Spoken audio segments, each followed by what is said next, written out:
Mic check for the stenographer, testing 1, 2, 3, mic check.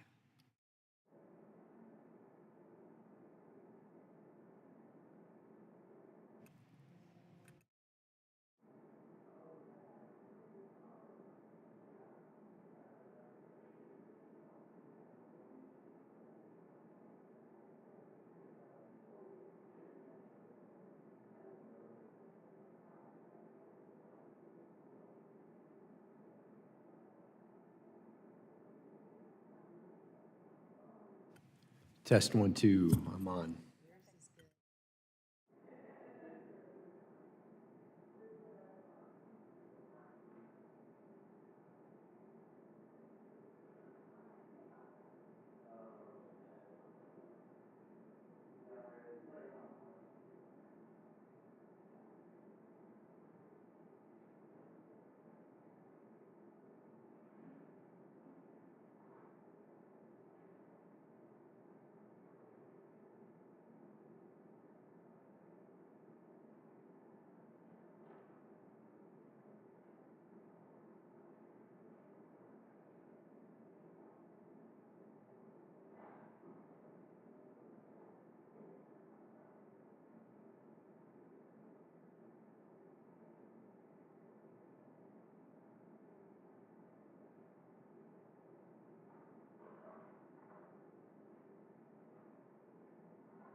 Testing 1, 2, 3, testing 1, 2, 3, witness mic testing.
work.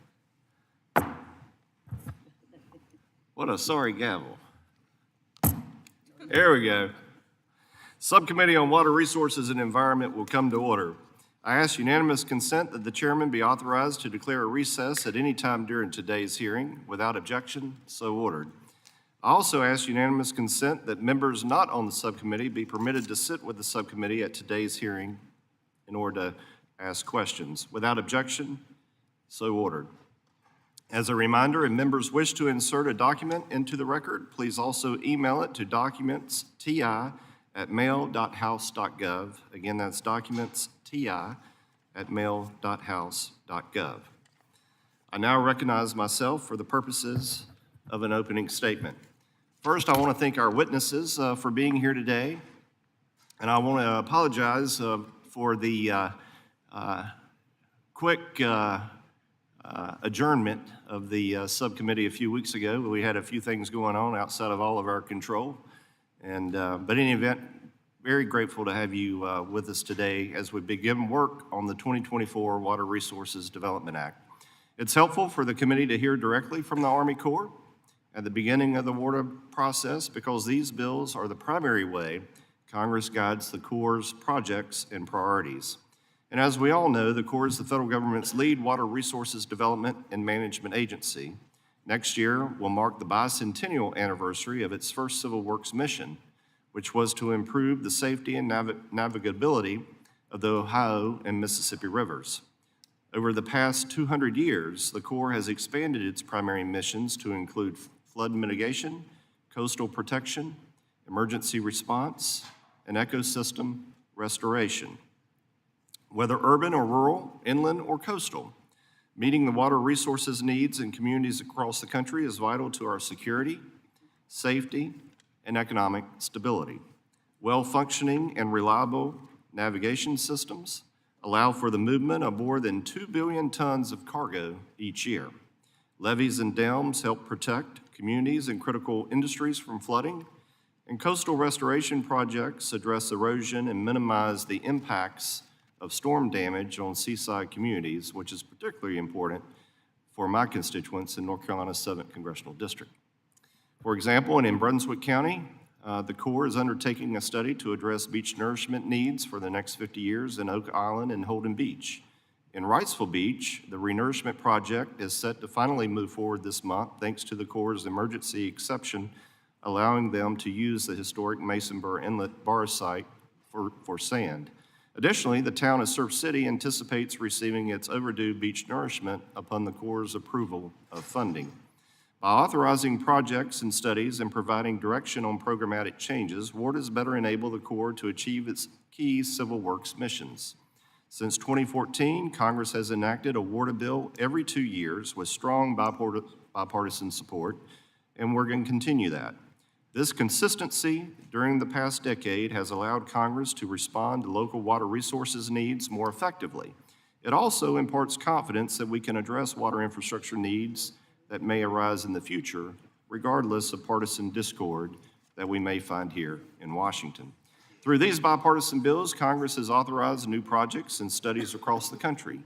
We've also streamlined processes at the Corps, improved project delivery, expanded opportunities for non-federal project sponsors to develop and execute water resource projects, and enhance the Corps' ability to respond to emergencies and disasters, to name a few. In my district, WARDA 2022, we were able to authorize the North Carolina National Coastal Mapping Study to map inland and coastal waterways and identify potential hazards such as debris and sedimentation that can lead, and most often does, lead to increased flood risk. This study will lead the way in a larger nationwide effort to invest in flood resilience, and I'm pleased funding for such was included in the House Energy and Water Appropriations Bill. Additionally, it's important to emphasize that the success of previous WARDAs is due in large part to the strong participation from all members, not just of this committee, but throughout the House. Coordination with the Corps and constructive feedback from non-federal partners as well as other stakeholders has been critically important as well. I look forward to continuing this bipartisan tradition with WARDA 2024. So it's in that spirit that we were very, very pleased to have Assistant Secretary Connor and Lieutenant General Spellman here before the subcommittee today to discuss our efforts to implement WARDA 2022, as well as other priorities as we move towards WARDA 2024. I now recognize my great friend and colleague, Ranking Member Napolitano, for 5 minutes for her opening statement. Ms. Thank you. Napolitano. Thank you very much, Mr. Chairman. Thank you for your kind words and for holding today's hearing. Through the biennial enactment of Water Resources Development Act, WARDA, this committee is addressing the water-related needs of our states and local communities. All WARDAs are a shining example of how Congress can efficiently and effectively meet the bipartisan needs of our communities when we decide that we can work together rather than apart. I look forward to continuing my relationship with you, Mr. Chairman, with Chairman Graves and Ranking Member Larson to get it done. I also want to thank Assistant Secretary Connor and General Spellman for their attendance testimony, and I also want to give a very welcome to Mr. Connor's daughter, Gabriela. The Corps plays a critical role in addressing the water resources challenges of the nation, protecting the communities from flooding, restoring our environment and ecosystems, maintaining our nation's economy by supporting ports and harbors. Timely implementation of past WARDA provisions can help make communities more resilient to stronger storms and higher seas, and of course, longer droughts. And this is especially true related to the water supply and water conservation needs of this country. Over the past decade, I have championed several provisions to enhance the water authority and flexibility of the Corps to address the local water supply and water conservation needs while balancing the efforts with other authorized purposes of Corps projects. For too long, we've seen the Corps revert back to the position that water supply and water conservation are not primary missions of the Corps, meaning that these objectives do not get the same attention and budgetary priority as other mission areas. The Corps restates that arbitrary stance in its report to water supply and conservation that I requested in WARDA 2020 and was submitted to Congress in September. I ask unanimous consent that this report be included as part of today's hearing record. Without objection. Mr. Chairman, much of the country is now facing similar water supply challenges as we have long felt in the West. In my view, that necessitates rethinking the role the Corps can play to help communities facing water insecurity, not to supplant state and local water efforts, but to support them. If the Corps or the Management Office of Management and Budget is using arbitrary policy-level factors to shut down the consideration of congressionally authorized water supply and water conservation elements in water resources projects, we should all be concerned. If the Corps or OMB is using artificial barriers to exclude them from consideration-worthy projects with substantial state and local support, then Congress needs to revisit how authorized water supply and water conservation are ranked among the historic priorities and missions of the Corps. This is an issue that I have followed for a long time and something I won't continue to discuss with stakeholders and partners in Congress as we develop a new water bill for 2024. We will all see on the news the challenges of dividing up the Colorado River water and efforts made by the states and the federal government to find solutions for the future. With water supply as mission area, the Corps should be part of the solution as well. In WARDA 2022, the Corps also authorized provisions to ensure the Corps was forward-thinking in addressing the challenges of climate change. For example, I co-authored the Managed Aquifer Recharge Study, that's the word, to direct the Corps to conduct a national assessment of managed aquifer recharge projects. WARDA 2022 also directed the Corps to prioritize the use of water control manuals, my favorite subject, for the Corps projects that include water supply or water conservation as authorized purposes. These are common sense measures that help states like California prepare for the world of climate change and severe drought. I'm also particularly thankful that in WARDA 22, we were able to make a commitment to address the needs of tribal and disadvantaged communities, building on similar provisions for WARDA 2020. Full implementation of these provisions is critical to address legacy challenges faced by tribal and disadvantaged communities in seeking assistance or partnering with the Corps to address local water resource challenges. The Corps has great resources and technical expertise, and we must ensure that all communities are able to access their assistance. Mr. Chairman, this is a WARDA which will be the sixth biennial bill since committee returned to regular passage, award of bill since 2014. I look forward to continue to work with you and all of our bipartisan colleagues on another successful work of this Congress. And I yield back. I thank the gentlelady. I now recognize the ranking member of the full committee, Mr. Larson, for 5 minutes for an opening statement. Thank you, Chair. Thank you, Ranking Member Napolitano, for holding this hearing. I want to welcome back the panel as well, and thanks for your flexibility in coming back. Since 2014, this committee has honored its commitment to meet local water resource needs around the country, carried out by the Army Corps through the bipartisan and biennial enactment of the Water Resources Development Acts. Predictable WRDA enactment supports projects that address local water resource challenges, creating jobs in construction and supporting industries and the businesses that benefit directly from core projects. Regular enactment of WRDAs also allows for the implementation of critical and timely policy reforms that improve the function and flexibility of the Corps to respond to local water resources challenges, including Section 214, of which I will have a question for you on its implementation. WRDA 2022 provides a good blueprint for future WRDAs. This legislation successfully authorized the construction of 25 new projects covering every facet of the Corps' missions, as well as almost 100 new feasibility studies for future water resource development projects. WRDA 22 also authorized an historic total of more than $6.5 billion in environmental infrastructure assistance for community-driven projects, including $200 million for water and wastewater infrastructure requested by local officials in Western Washington State. These federal, state, and local partnerships are critical to help address the growing water and wastewater infrastructure needs throughout the country. Lastly, WRDA 22 continued to expand America's navigational capacity, strengthen its supply chains, ensure our communities are resilient to the challenges posed by climate change, and increase the coordination between the Corps and tribal, minority, and economically disadvantaged communities.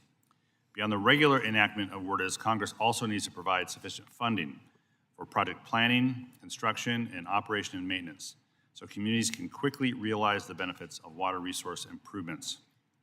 The bipartisan infrastructure law is a great example of how this should work.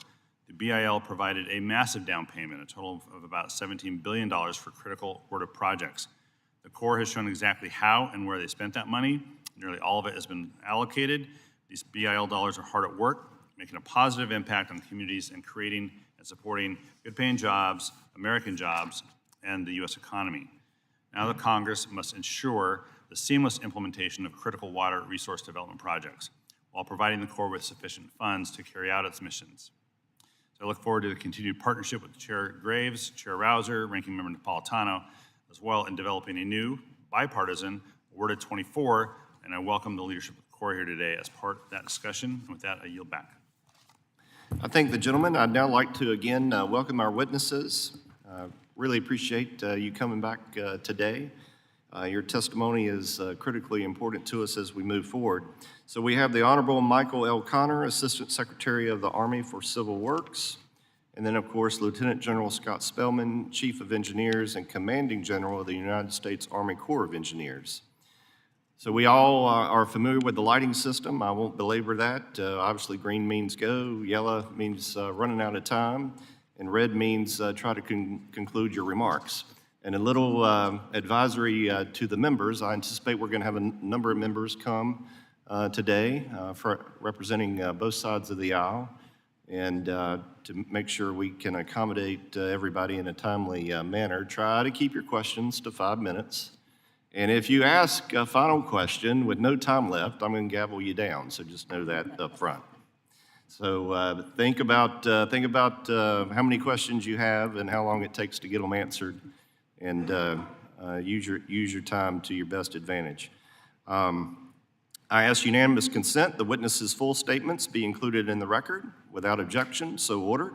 I ask unanimous consent that the record of today's hearing remain open until such time as our witnesses have provided answers to any questions that may be submitted to them in writing. Without objection, so ordered.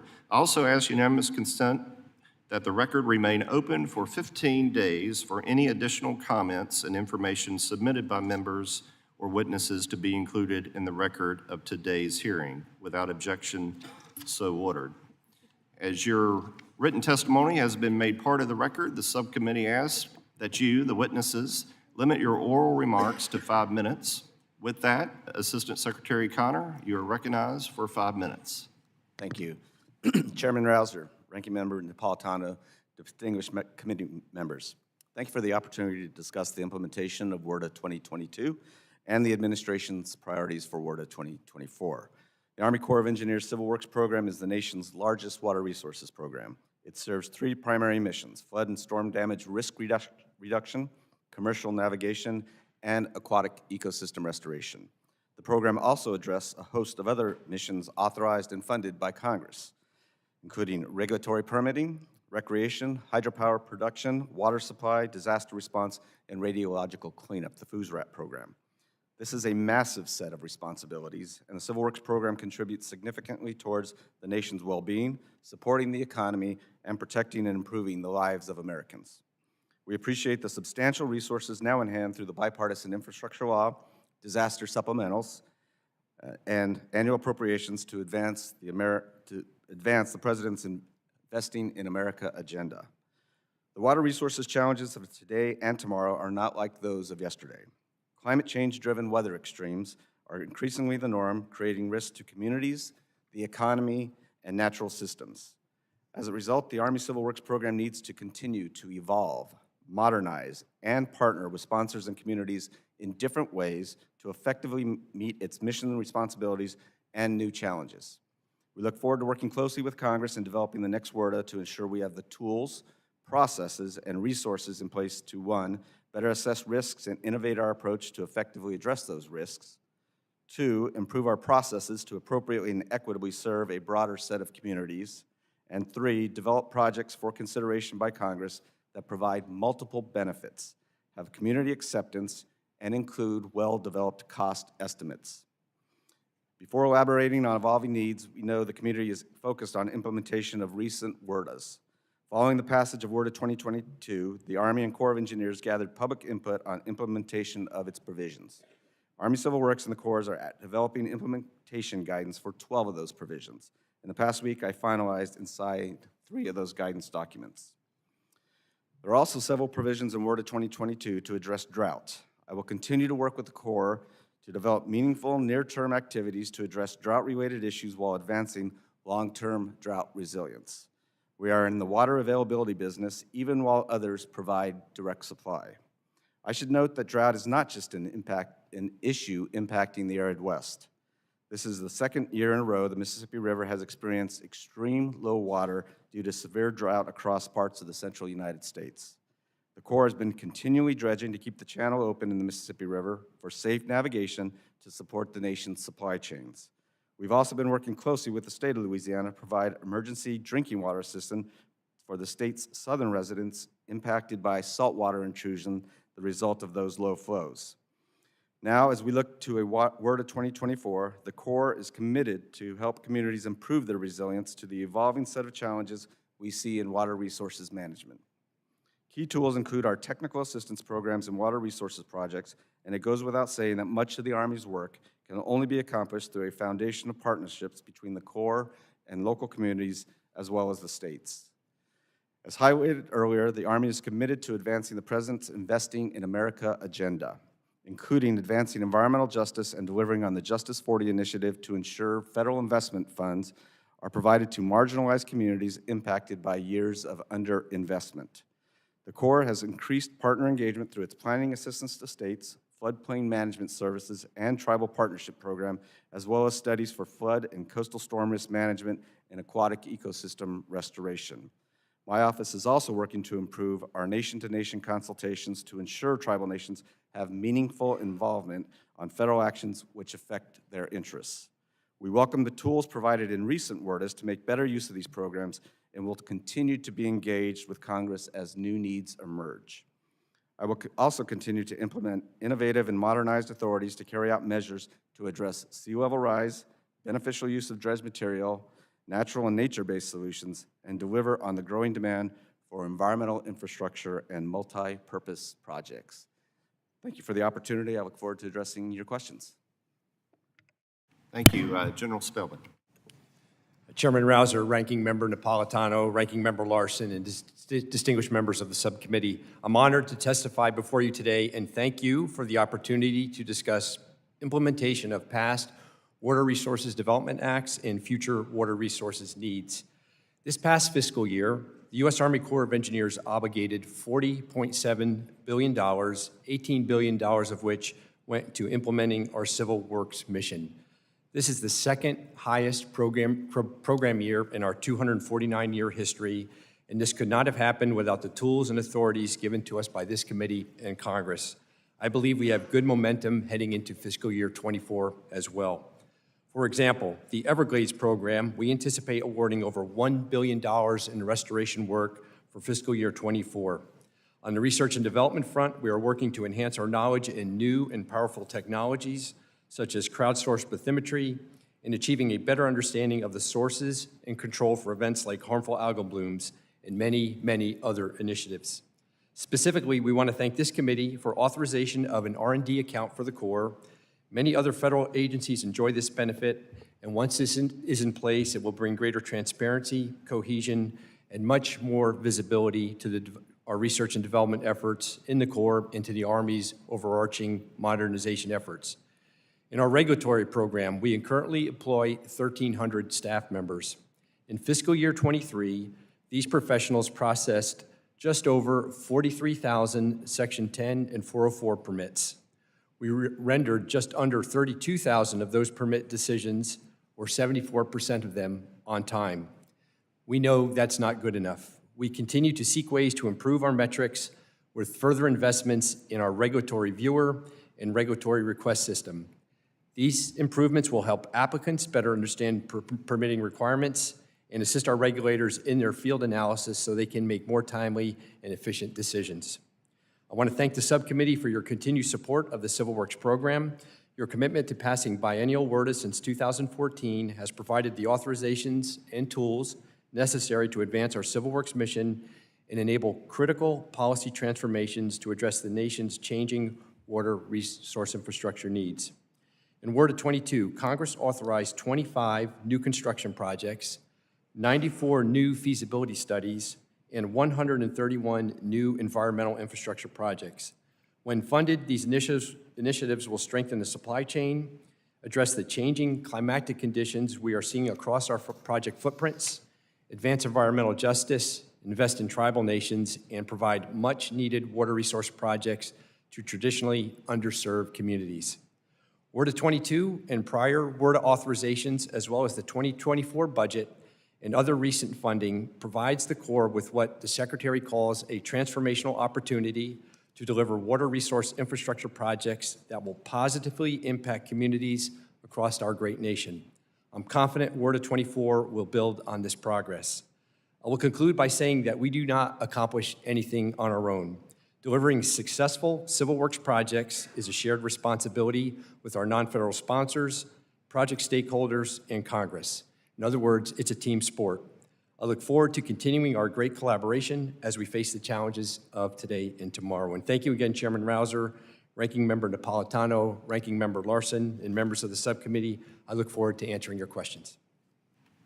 Well, thank you both for being here again, and thank you very much for your testimony. We'll now turn to questions for the panel, and I recognize myself for 5 minutes. Mr. Connor, first, before I get into WRDA, I want to touch base quickly on WOTUS. We continue to hear concerns from stakeholders on the lack of clarity from the Corps on implementation of the revised WOTUS definition.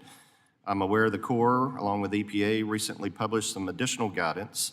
And although the Sackett decision emphasizes relatively permanent waters, it remains quite unclear how this new rule will be interpreted regarding ephemeral streams. Does the Corps plan to provide additional clarification on this? And if so, when would that be? Thank you, Mr. Chairman. We are now back in the jurisdictional determination business with the issuance of the conforming rule as of September 8th. So the first stage of the implementation aspect of the conforming rule is to move forward and start making those jurisdictional determinations. I believe we've made 631 approved JDs since the issuance of the rule, We've got a backlog of over 4,000. Those processes are informing what will ultimately be a guidance process, which I think is what you just asked specifically about. Will we have guidance ultimately on implementing continuous surface connection?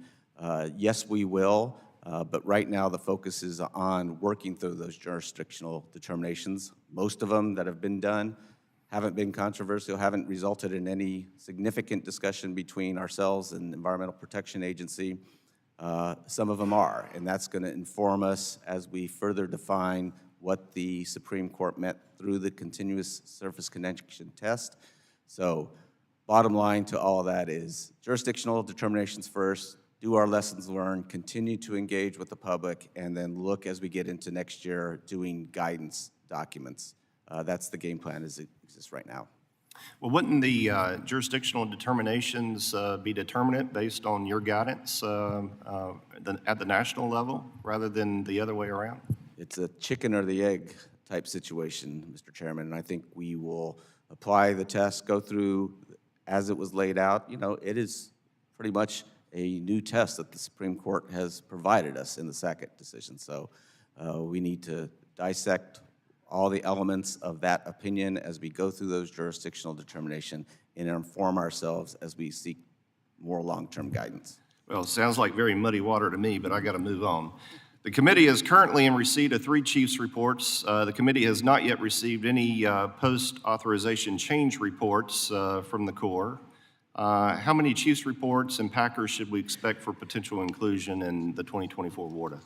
Mr. Chairman, we're on track to submit 15 chiefs reports for Congress's consideration in WARDA 24 and 1 post-authorization change report. Well, as you know, we really need those in order to do our work and do it properly. Mr. Connor, Surf City, North Carolina is currently waiting to begin a critical beach nourishment project that has been long overdue, as you know, and will serve to protect this coastal community for decades to come. The Chief's report for Surf City and North Topsail Beach project was completed in 2010. It was authorized in WARDA 2014. Project construction was funded through the 2019 Disaster Relief Act. Topsail Beach ended up withdrawing from the project in 2021, triggering the need to authorize a new Surf City-only project in order to use those 2019 funds. Currently, investigations funds that would ultimately lead to construction is waiting for your approval. When can we expect Surf City to get this funding and move forward? Yes, Mr. Chairman, we need to make a decision with respect to Surf City. We are going through that process within the administration. It's time to, to ensure that we have the resources to do the general reevaluation report. So I will go back and make sure that there's clarity that we need to get those funds moved forward. So hopefully in the very near future, I can provide you the specific answer to your question about specifically when. Well, I think as we all know, every day that these projects are delayed is another day that these communities are at risk, particularly coastal communities. When we saw that when Hurricane Ian hit Wrightsville Beach last year, and I know you're both very familiar with Wrightsville Beach and greatly appreciate your work to help get that issue straightened out. But that renourishment should have been done 2 years ago. And so, we must take seriously the timeliness of these requests and the need to continue protecting the life and property of our coastal areas, our coastal citizens. With that, I have 2 seconds left. My time has expired. I now yield to Ms. Napolitano. Thank you, Mr. Chairman. Mr. Connor, Assistant Secretary Connor, when you appeared before this subcommittee, I asked you about the implementation of set-aside for 12% of harbor maintenance trust funds for donor ports from the WARDA 2020 bill. Yet there has been no action on this issue. The authority for expanded uses as donor ports is incredibly important to me as the ports in my region in Los Angeles and Long Beach. The ports of LA and Long Beach collected over $200 million a year in harbor maintenance funds, only receive 5% back on their projects. Incredibly unfair, and that's why we negotiated improvements for donor ports in WARDA 2020. What is the Corps doing to address the inequity and follow the Congress' direction regarding target set aside for 2020 donor ports? Thank you, Ranking Member Napolitano. I don't know that I've had a discussion of any issue more than I have with respect to donor reports. So I recognize the importance across both the House and the Senate with respect to the interest in that provision and the provisions of WRDA 2020 that were negotiated and enacted into law. So the answer to your question is we did not include funding in our 2024 budget for donor reports. That was the one part of the 2020 legislation that was left out. We understand the importance it has to you and a whole host of other members.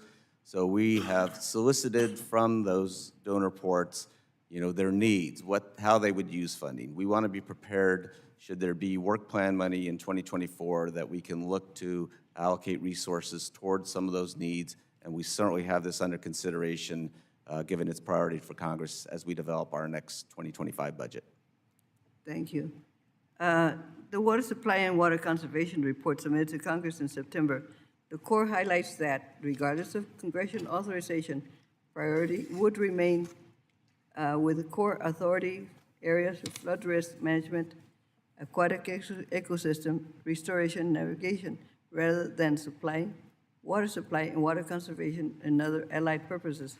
With all the potential benefits of enhanced water conservation efforts, can this internal budgetary prioritization result in potentially beneficial water supply actions not being pursued?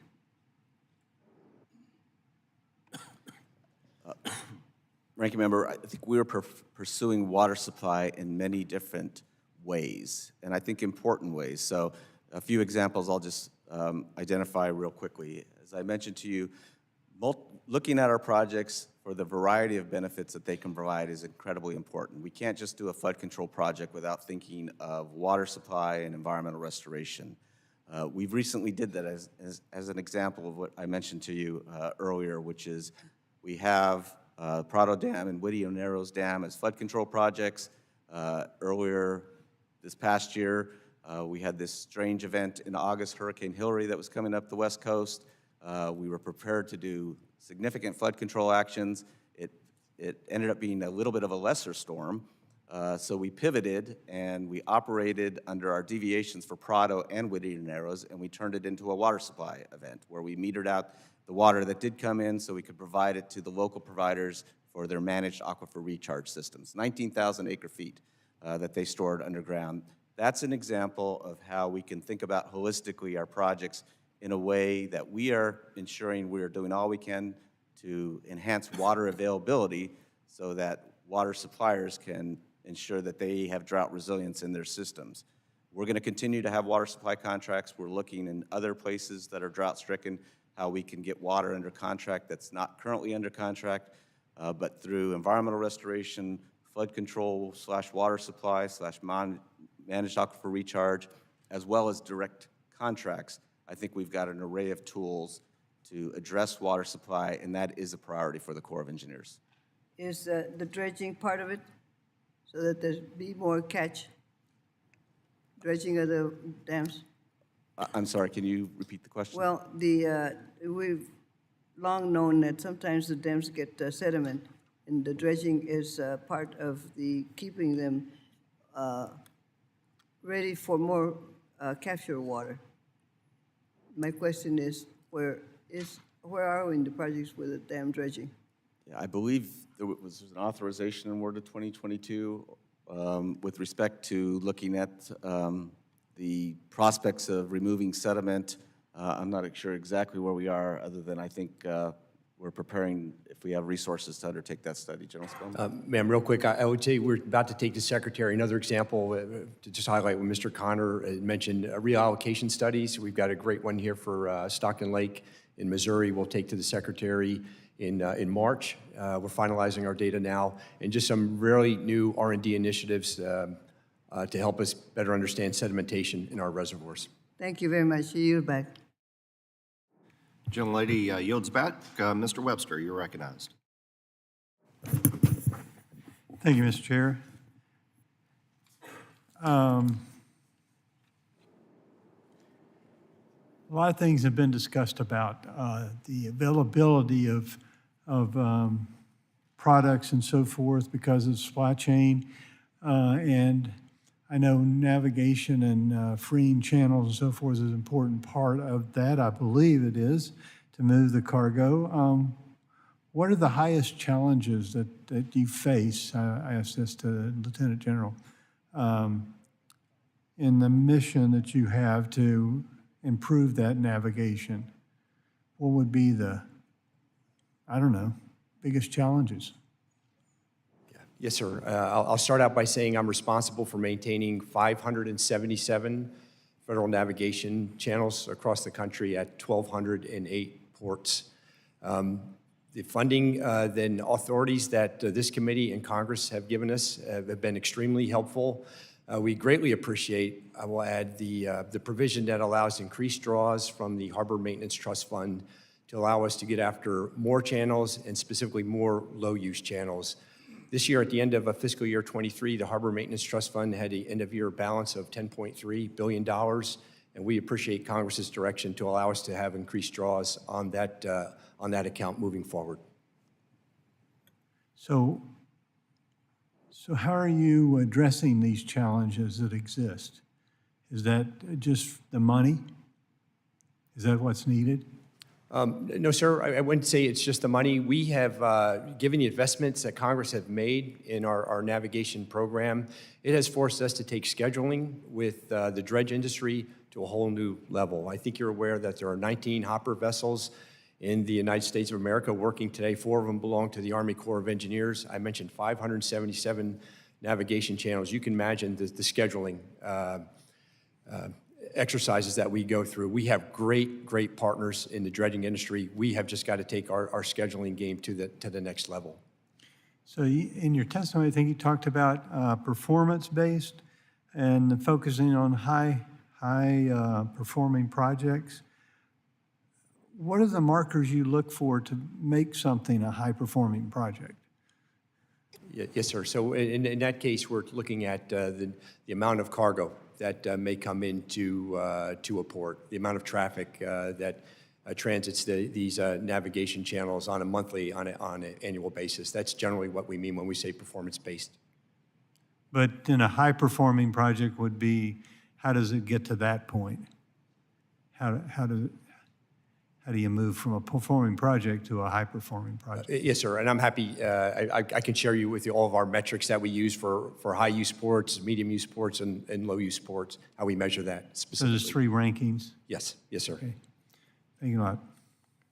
Yield back. Gentleman yields back. Mr. Larson. Thank you. Thank you, Mr. Chair. Secretary Connor, the BIL provided a down payment about $17 billion for a backlog of construction. And you said that these historic civil works funds strengthen the supply chains and so on. Earlier this year, the Corps announced the obligation of most of these funds for ongoing projects. Do you have preliminary estimates of the number of jobs created or benefited by BIL? Lots. I wish I had better metrics as far as the specific jobs that are anticipated based on the level of investments. We can do a little deeper dive on the It'd be really metrics we helpful do have. for us to, it helps us Absolutely. then continue to make the case that we're just not doing investments for their own sake, but in addition to flood control or mitigation or coastal resilience, we're putting women and men to work as well. Absolutely. It deserves a deeper dive. Obviously, we are keeping all of the contractors, major construction entities, skilled laborers busy. But the reality is these are significantly time-consuming projects that are going to go out in a decade, and we need to have the next generation of those skilled laborers in place. That's right. And these investments from BIL address the growing backlog of authorized construction projects. But how have they helped you deal with lingering operation and maintenance obligations as well? I'll take a threshold cut at that. I know, the O&M on aging infrastructure is just tremendously significant. The ongoing needs for moving dredge material, for dredging and then moving dredge material, we got in quite a deficit situation. So between the bipartisan infrastructure law, disaster supplementals, where we get a little bit ahead of that, it's been, game-changing. And then you combine that with what General Spellman mentioned, where we coordinate outages with industry partners because we have resources that we can plan these outages and major rehabilitations. We get our work done quicker, we get it done in partnership with industry, and it allows us to plan forward and do things much more smoothly and keep the economy moving, quite frankly. Is there anything you'd add? Ranking Member Larson, I would just add that, for example, forced outages at our hydropower plants is declining. Unscheduled maintenance at our locks and our gates are declining, and I'm happy to share those metrics with you, but this is making a difference, and I know the nation, and we greatly appreciate the investments that's being made. Well, it takes money to do those things. We'll have to keep that in mind as we move forward on whatever the next version of BIL is, or whatever funding approach we're going to take in the future. In WRDA 22, we expanded the Section 214 authority, which I think we started the 214 authorities probably in 2000, if I'm not mistaken, and it consistently been reauthorized. We made it permanent a few years back, and now we've expanded the authority to expedite review of entities' permit application to include the evaluation of mitigation banks. Can you talk a little bit about how that authority's been used, and if so, has it led to faster processing times for mitigation bank permits? Sir, I'll start. This is a very regional problem set. We have some corners of the country where there's plenty of mitigation bank space. Not surprisingly, the Section 214 was first started by Brian Baird from Washington State, because it is very regional. Yes, sir. I'll start at 30,000 feet. Sure. Very varied availability across the country for mitigation banks. As it's, in some corners, we have plenty of space, and others, as in Washington State, we're fighting to get more options on the table. And what we're doing in Puget Sound is a good example of that.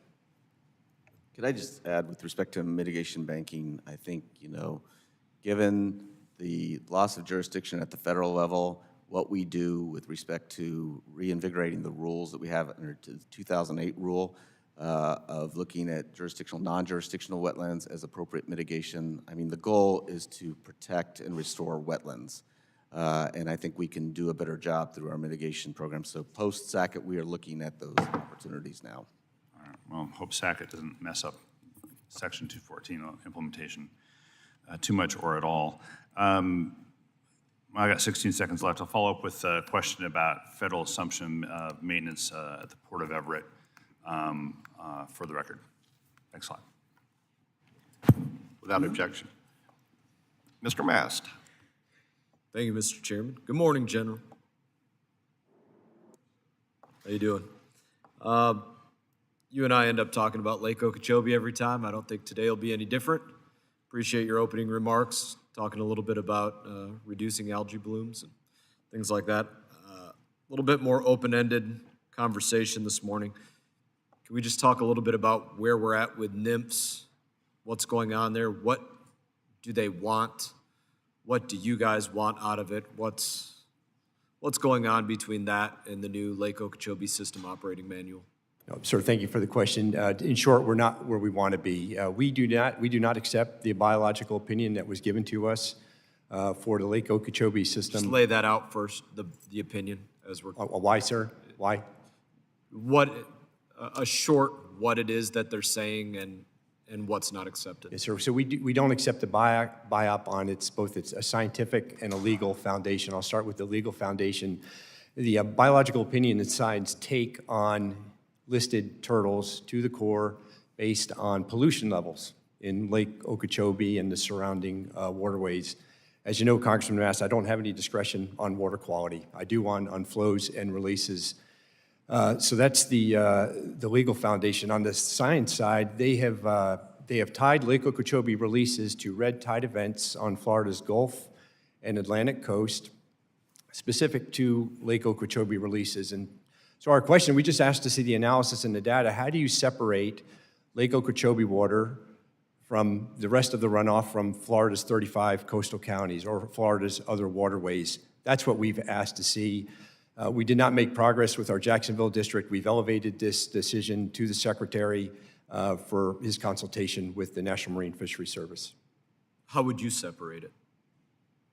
I Maybe wouldn't to just separate it. elaborate on how, to give one example of how I could see it, maybe not how you guys would see it or how NIMS would see it, right? But you know my coast, you know the canals and tributaries to some degree. I might say you might separate it by a man-made canal, fresh water versus brackish or salt water. Those would see, and I have argued that those seem like different things to me. And I would think scientifically you could have that argument. Maybe somebody could argue on the other side. How would you do it if that's the game that you have to play with NIMS? And do you have to play that game with NIMS? If you don't play that game with them, does LOSUM just go away? No, Congressman Mass. LOSUM does not go away. We're invested. We think it's, as you know, we believe it's a significant improvement from where we've been with LORS. I don't know how to separate it. I don't think it should be separated. Again, it's not the flow. They're tying it to the pollution levels in the lake. And as I mentioned, I don't have any discretion on the pollution levels in the lake and the impact on red tide and then the subsequent effect on sea turtles. Again, that's the primary reason why we don't accept this biological opinion. You do have input on pollution levels if we authorize you to do so. That would be correct? Sir, we would follow the direction of Congress. Just good to have that out there. Mr. Connor, I saw you nodding your head. Did you have something to add to this? Ball's in my court now to engage at the policy level with our friends at NOAA Fisheries. But I do think, this is a very significant issue that has broader implications. And I know the most important thing now is we got to get LOSUM done because it has benefits across the board. But I've been in a lot of ESA discussions over my career, and not accepting the Corps' view of its discretion about how it operates that facility is problematic, quite frankly. And I've never had a situation before where that's not been accepted, that here's the limits of our discretion. So that's the issue we have to have. Yes, there's a science issue about the contribution of Lake Okeechobee to potentially red tide and those impacts, but we will move forward expeditiously, Congressman, because it's an important issue for everybody. I appreciate that. I'd just make this one other, observation or statement. This administration treats carbon like it's a pollutant. Maybe some could argue or agree with that, but I think they treat it similar to a pollutant in the way that they regulate it, want to penalize it, want to tax people for, use or production of carbon. It's treated like a vice. If that's the case, then I think looking at the quality of water should not be a far stretch for the Corps of Engineers. We don't have any more time, but I appreciate you all engaging in the dialogue with me. Thank you. Gentleman yields back. Ms. Sykes. Thank you, Mr. Chair. Thank you for being here. Good to see you after our canceled meeting in October.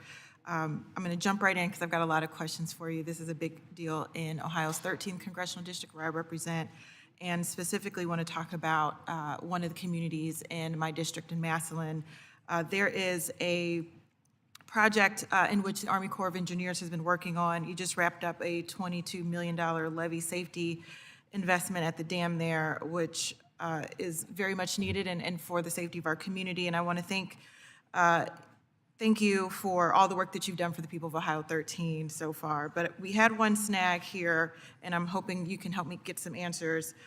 This year when we were working with Massillon, we discovered that the Corps could not help fund a gate replacement for their dam. Part of this is because of the unique contract where the city and the Corps split the maintenance funding 50-50. The last water resources bill through WARDA 2022 gave you all authority to help repair certain dams if the right conditions were met. But unfortunately, one of the problems that cropped up in our conversations was that your office hasn't put out any guidance related to your new Section 8152 authority that the WARDA 22 gave to the Corps for the first time. So Assistant Secretary Connor, I just want to ask if you and your team are working to get that guidance out the door, and when we can expect it so we don't run into issues like this again in the future.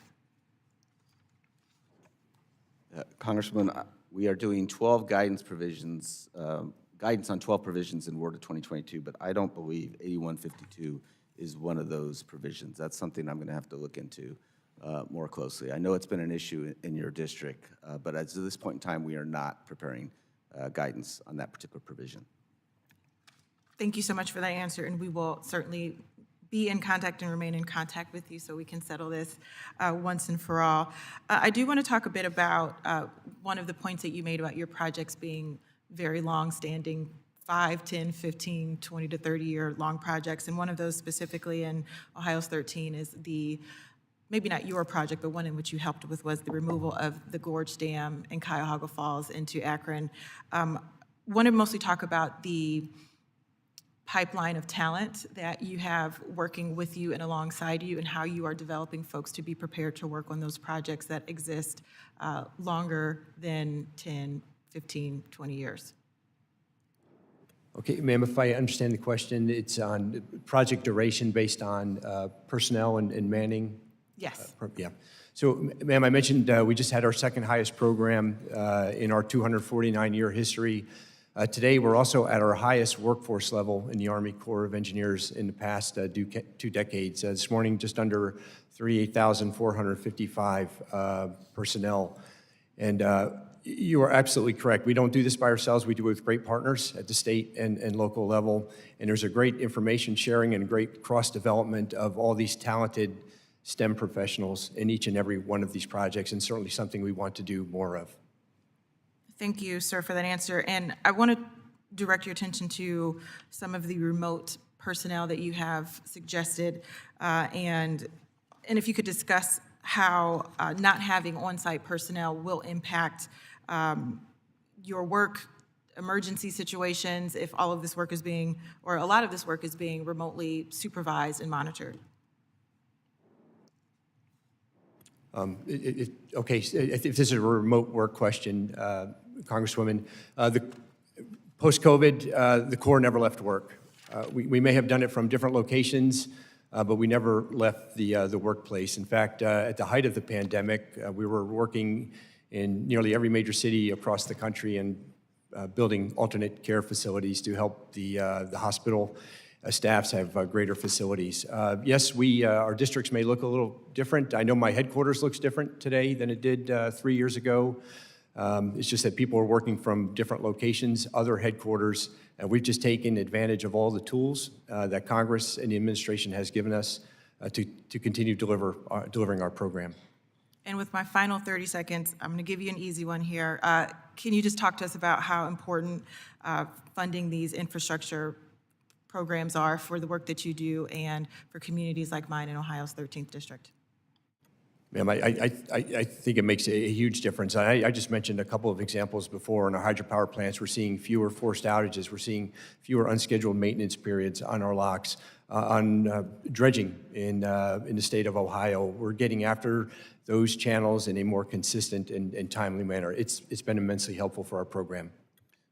If I could just add real quickly, I think the biggest value is we are building capacity. We are building new restoration efforts. We're not just maintaining the systems which we have that are very valuable to many communities, but we're building capacity, particularly take our ports, harbors, inland waterway system, where that's America's competitiveness. That's where we can produce more jobs and create more opportunities. And so these resources are just invaluable for that effort. Gentlelady yields back. Mr. Burleson. Thank you, Mr. Chairman. Table Rock Lake is extremely important to Southwest Missouri. When I was campaigning, I realized that as I was interacting with the community leaders. And I want to work well with you all on how we can make sure that we have access, recreational access, make sure that home landowners and resorts that we're working seamlessly together, and making sure that the lake is kept beautiful as well.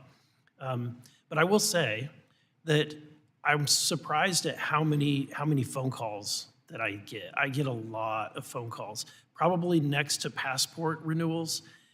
This is from issues at the lake, from individuals, is one of the top phone calls that our office gets.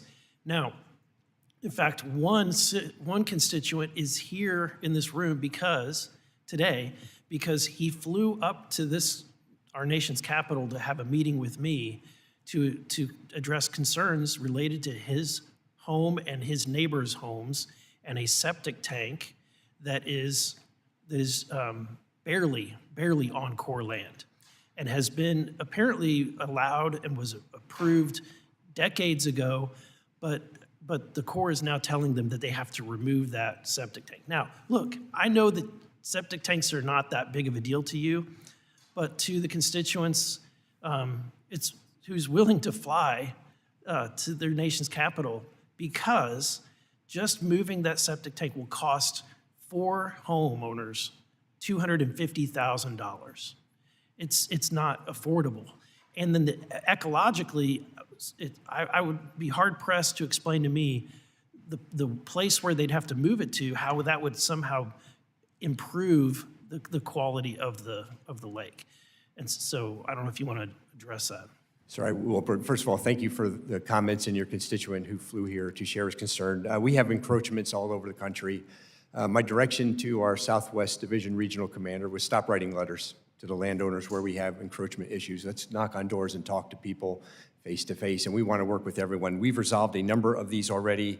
We have 356 to go, solved 76 recently, and we're just going to work through these one by one. I agree with you. Does it make sense to move a septic tank? Sharing the detail that you just shared with me now, no, it doesn't. What we are concerned about is public safety. We want to keep homes from being inundated, and that's why we just want to have a home-to-home, family-to-family conversation with everyone.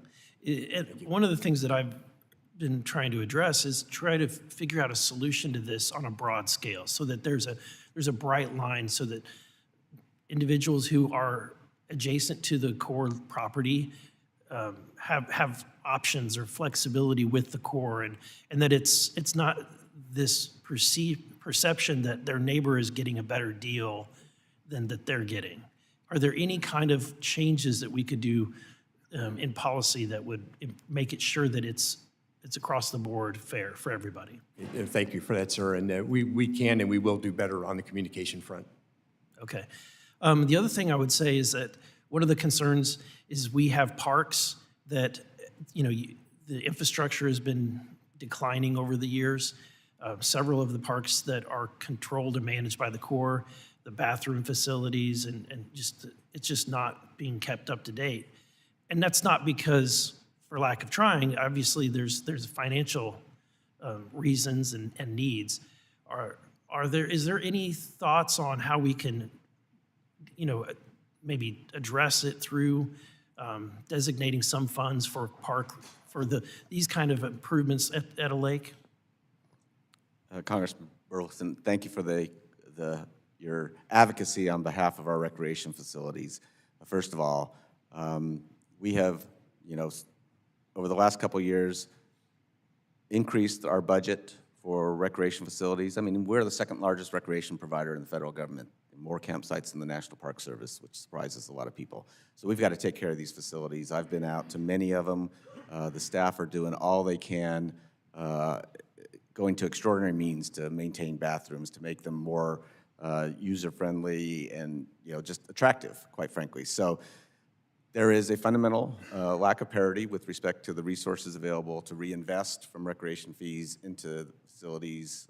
I know there's legislation. I can't comment on legislation in this context, but I think that particular provision and bringing the Corps' recreation program on parity with other federal agencies is really important to look at.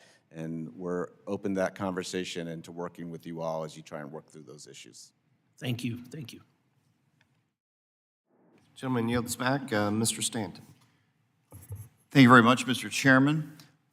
A major component of the recent WRDA bills has been authorization for environmental infrastructure assistance, including in my state of Arizona. And I expect environmental infrastructure assistance will continue to be supported in the 2024 WRDA. In Arizona, more than $37 million in EI funds have been allocated to 23 projects to help our communities and tribal nations use wastewater more efficiently, recharge area aquifers, and improve water delivery and conservation through new wells and pipelines. And we anticipate more projects will be funded in 2024. Yet, to date, not one of these projects, some of which were funded nearly 2 years ago, have been able to break ground. General Spellman, I appreciated our meeting last week, and your commitment to improving the delivery of these EI funds to Arizona's communities as they work to mitigate the impacts of the ongoing drought. Given the continued focus and interest on EI by members on both sides of the aisle, how is the Corps working to ensure that EI projects funded by Congress get out the door to communities in a timely and efficient manner? Yes, sir. And sir, thank you for your time last week in meeting with us. I share your frustration. As I told you last week, and I've rightfully taken some bruising from my boss sitting next to me on our delivery, our inability to deliver this program. You've given us $38 million for 17 projects, and I've got one project partnership agreement to show for it. What we're doing specifically to Arizona, as I shared with you last week, we've hired a program manager and 2 project managers, and we are starting twice weekly calls with each of these project sponsors to move them along in the project. We're working with new partners. They're working with us for the first time. We're going to get better. I appreciate that. WRDA 2022 included several provisions that I authored to enhance the Corps' ability to tackle drought, wildfire, and other natural hazards that impact the Corps' infrastructure and water management. Specifically, these provisions directed the study of nature-based approaches to minimize risk to Corps' water supply facilities in the West, expansion of managed aquifers recovery efforts, and an assessment of opportunities to partner with non-federal entities to reduce wildfire risk. Can you provide updates on these specific studies and efforts to enhance the Corps' ability to proactively respond to these disasters, and what additional authorities could be beneficial to consider in addressing these challenges, given the reality of climate change and the ongoing drought throughout the West, in particular, the Colorado River Basin? Sir, I'll begin. We have some limited success in this field with some work that we've been doing in California. I've got to do a better job at my level in sharing these best practices across our enterprise where we can get greater application, say, in Arizona. I don't think I've adequately used all the authorities that you've already given me, and we just need to step on the gas and get more of these type of features in the ground, complementing our traditional steel, concrete, compacted dirt construction. Appreciate that. And finally, I want to touch upon an important project to me personally, a passion project I've been working on a long time, and that is the Tres Rios Ecosystem Restoration Project. And I've been working on that since I was a city councilman in the city of Phoenix, subsequently mayor of the city of Phoenix, and now in my time as congressman. Can you assure me that the post-authorization change report and cost update for this project are on track for completion to be included in 2024 WRDA? Congressman Stanton, yes, we are on track to have that packer ready for Congress's consideration in WRDA 24. All right. Can you assure me that it will be ready on time for that? But again, I only reiterate that because we've been here a long time waiting for that. Congressman, we're set to turn that assessment in May, the month of May, fiscal year 24. All right, I appreciate that. I'll be looking forward very much to receiving that report so we can move swiftly forward with including Tres Rios in WRDA. With that, I yield back. Thank you. Gentleman yields back. Mr. LaMalfa. Thank you, Mr. Chairman. Appreciate you being here from Army Corps. Thank you. General Spellman, first I want to say thanks.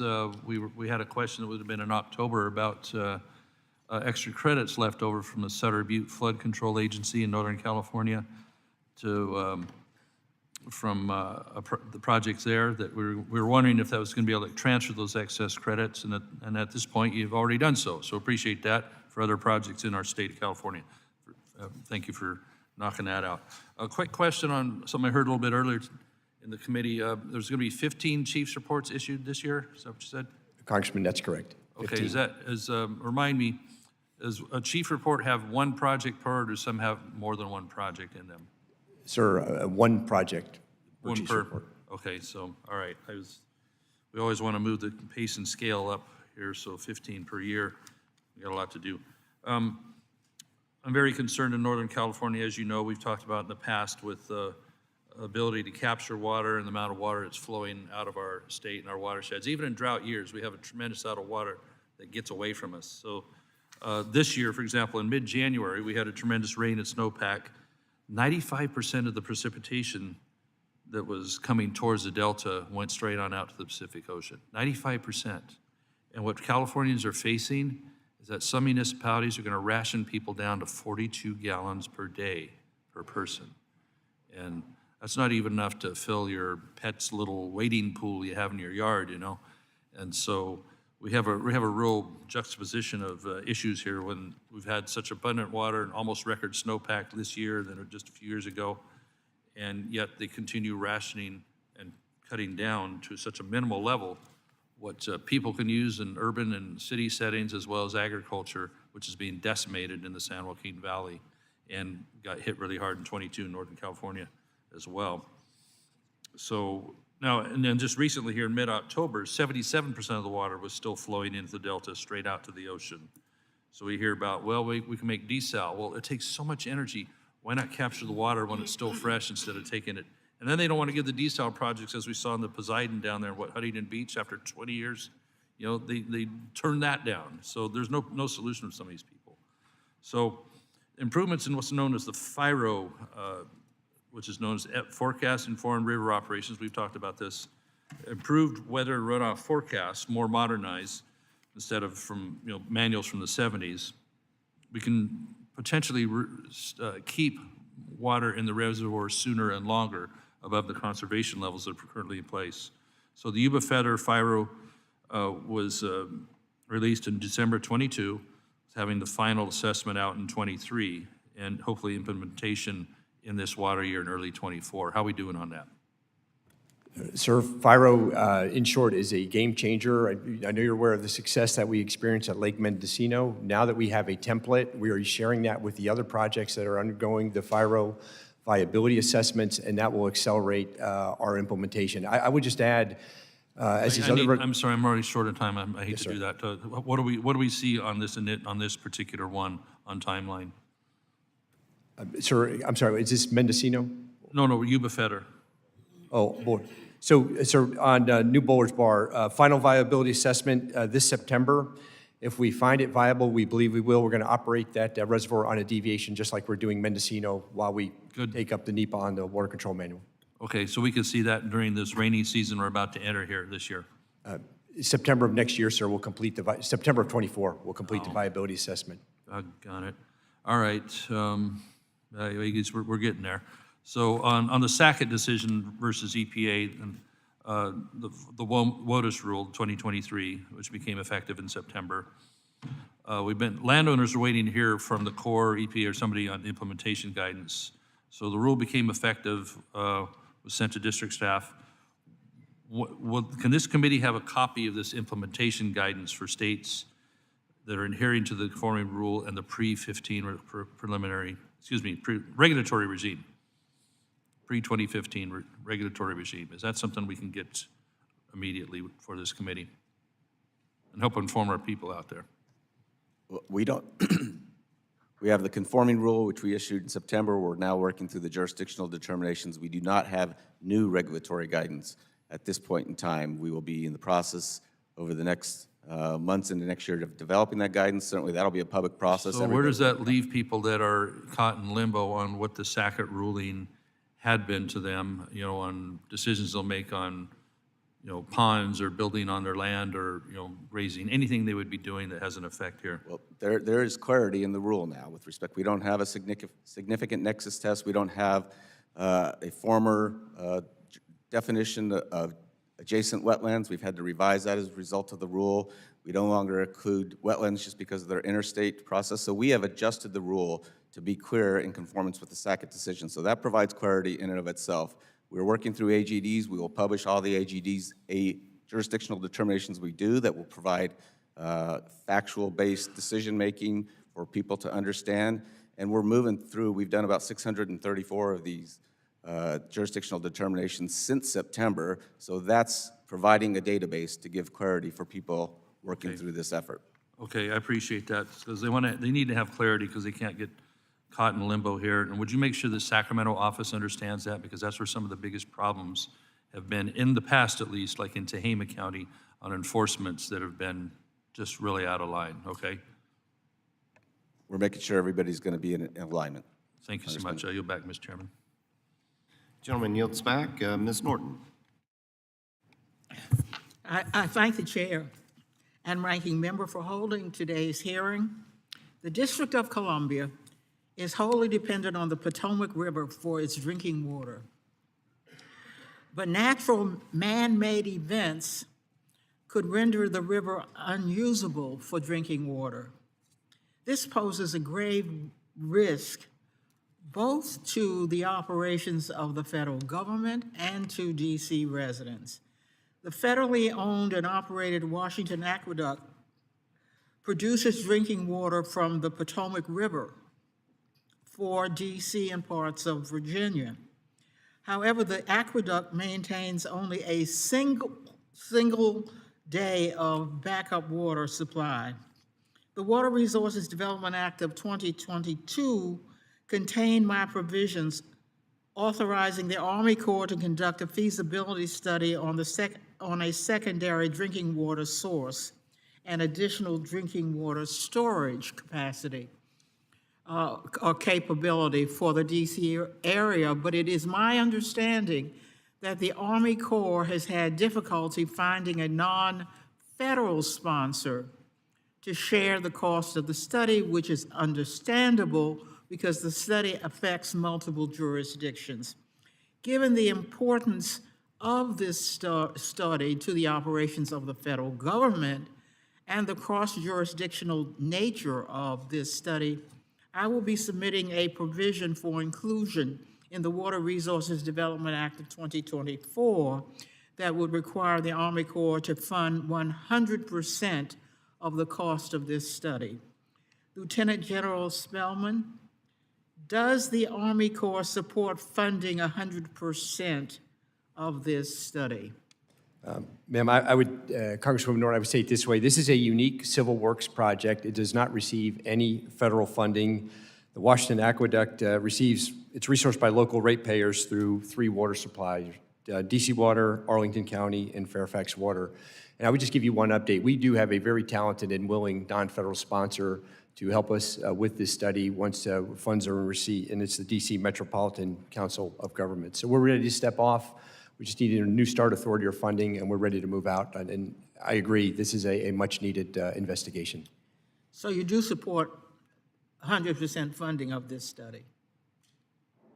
Yes, ma'am. I will close by noting that I am deeply concerned about the multiple World War I era munitions found in the National Park Service-owned Fort Totten Park in the District of Columbia, which is located in a residential neighborhood and is regularly used.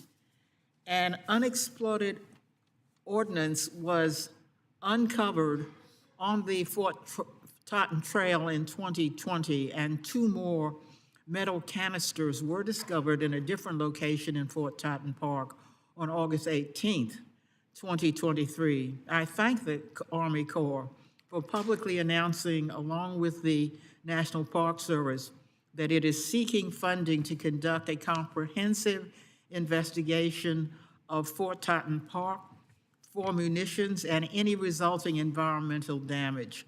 On November 16th, 2023, I wrote a letter requesting that funding for this important investigation be included in the President's fiscal 2025 budget. I urge the administration to include this funding. And I yield back, Mr. Chairman. Gentlelady yields back. Mr. Ezell. Thank you, Mr. Chairman. I'm glad to be part of this process and to support the important projects that are going on and have been authorized in my district by the Water Resources Development Act.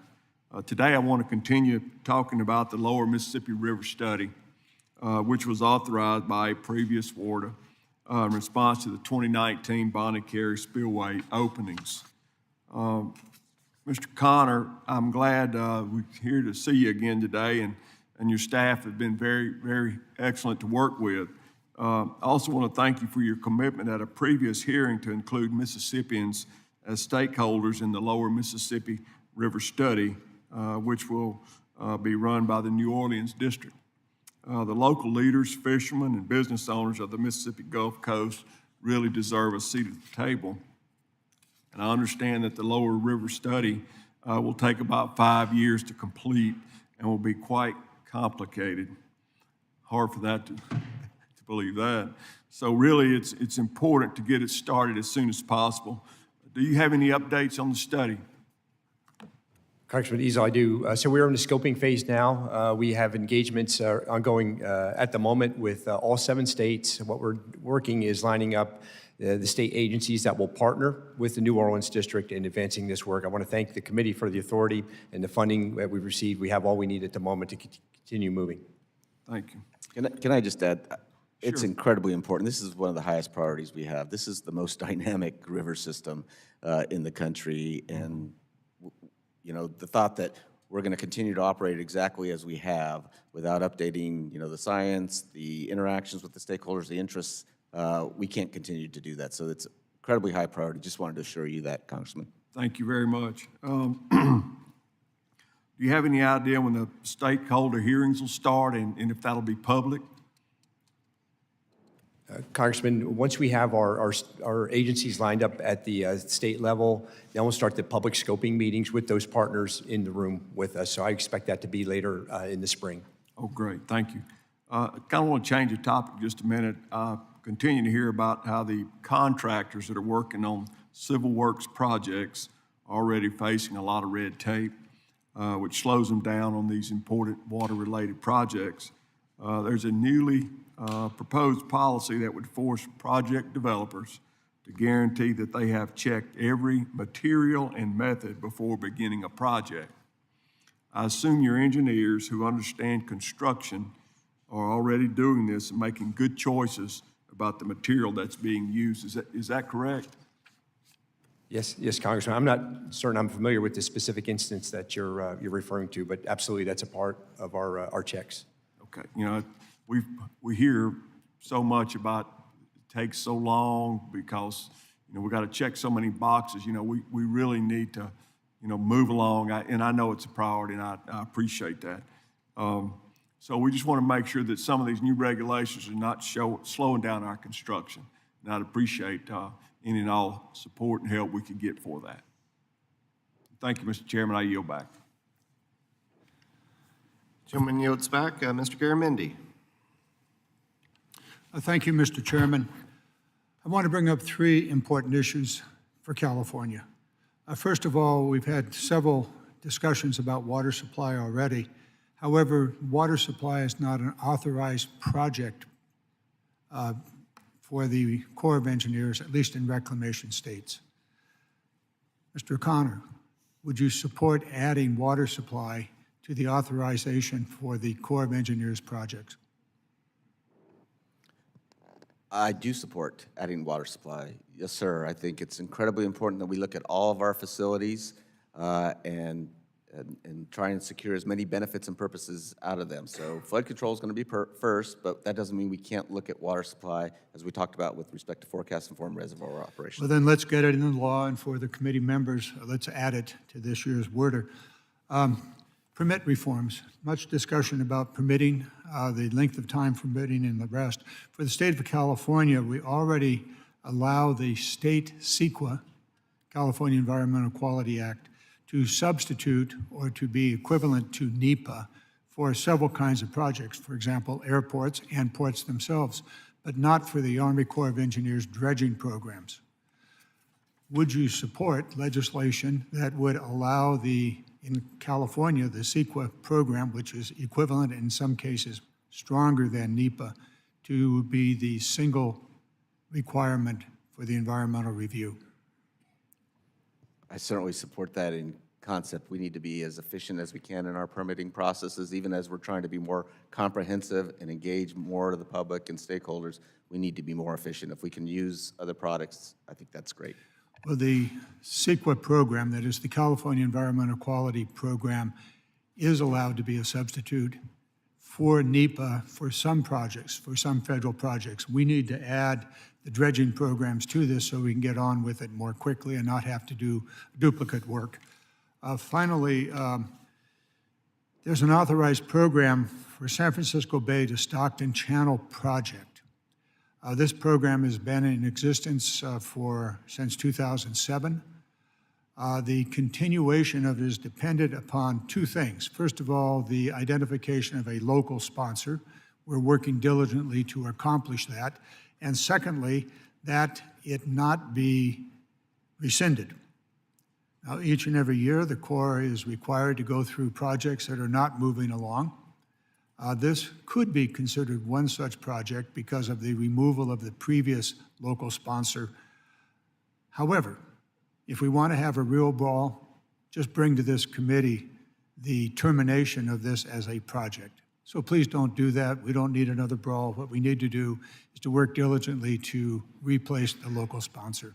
So heads up, looking forward to avoiding a fight here in the final WRDA.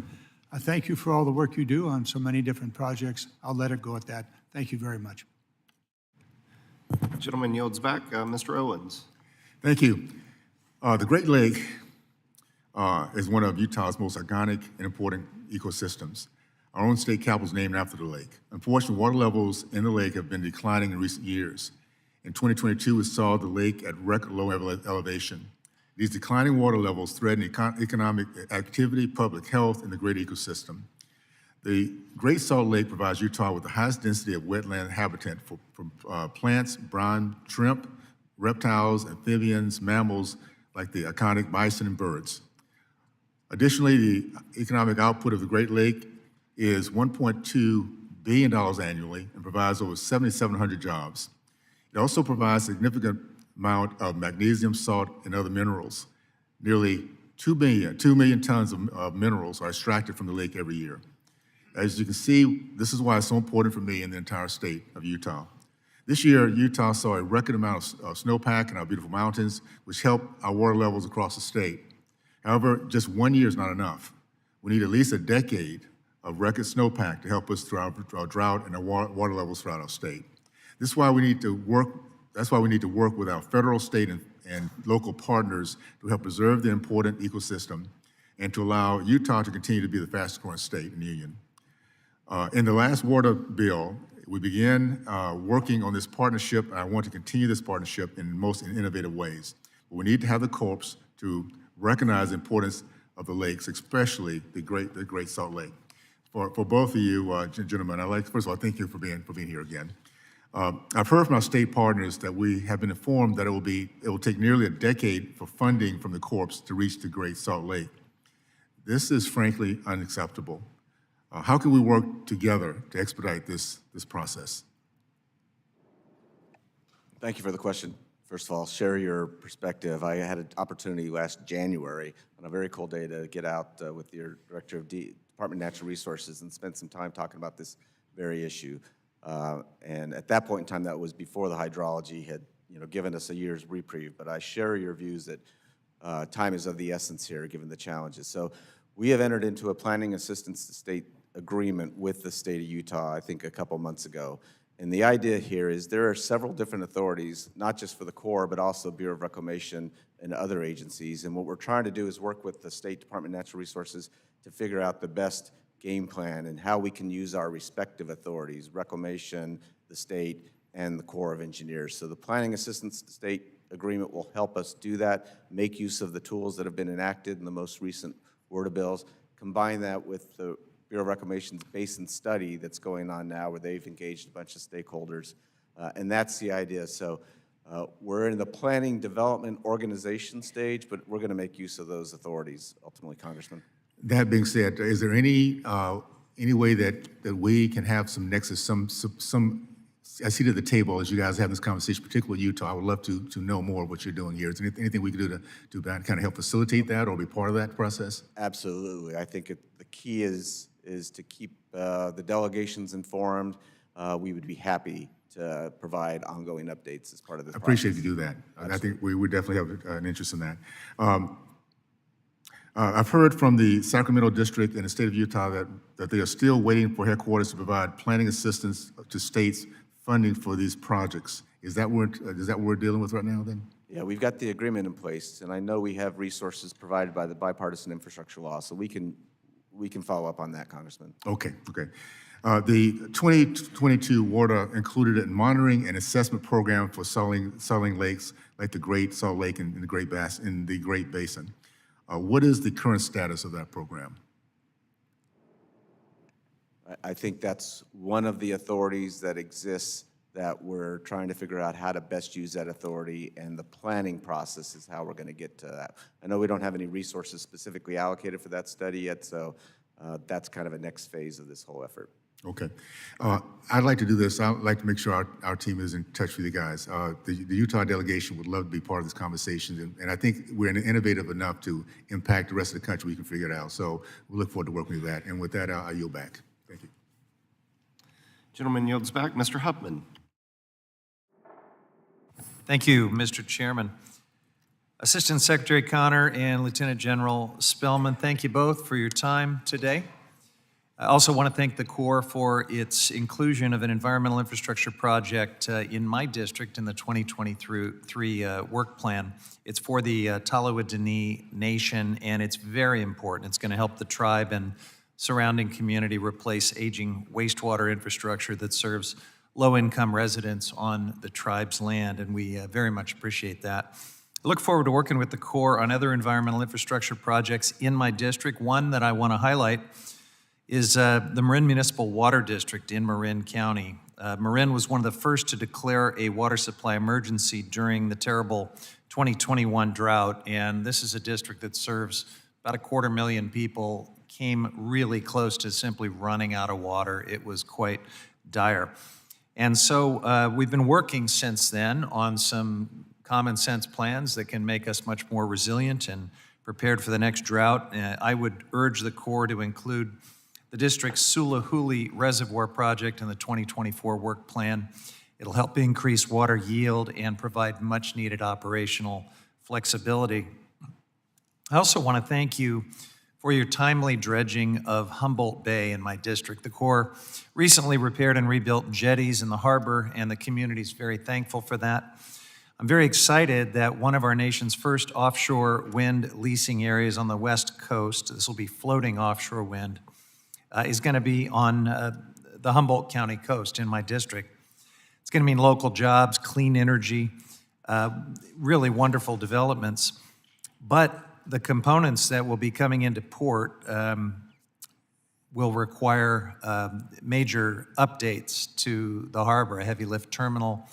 That harbor is going to be a very busy place for the assembling of these floating platforms and turbines, and we're going to need much more regular dredging. So we hope you will continue to be attentive to the needs of Humboldt Bay.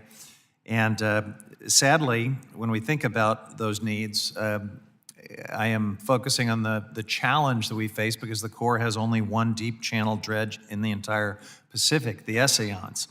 And it has to serve all deep channel dredging for California, Oregon, Washington, and Alaska and Hawaii. That is a heavy burden for any piece of equipment, but it's a particular concern for the Essayons because it's now over 40 years old. We included a provision in the 2022 WRDA for the Corps to submit a report to Congress on current and future dredge capacity and the availability of those assets to meet dredging needs nationwide. This provision also included an analysis of the Corps' fleet for each region. So I want to just ask you, what is the status of that report? And can you share how the Corps plans to handle what will surely be expanded dredging needs in the Pacific with just this one lonely, aging dredge? Sir, I will check on where we are with the review of our work. This is not a surprise to us. As I mentioned earlier, responsible for 577 federal navigation channels, many of them on the West Coast. As I shared, we have got in the Corps to take our scheduling to a higher level, just given the limited amount of deep draft harbor federal navigation channel assets that we have, about 19 hopper dredges in the United States of America. We're working now. We have great partners in the dredging industry. We just have to improve our scheduling.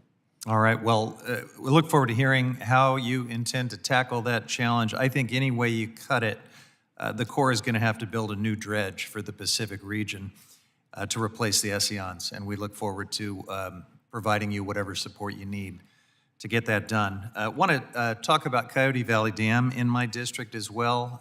We have included language in a bunch of different WRDAs to direct the Corps to study raising Coyote Valley Dam in Mendocino County. and yet it never seems to happen. Right now, the Corps is in reconsultation to try to come into compliance with the Endangered Species Act. It's got a terrible turbidity problem.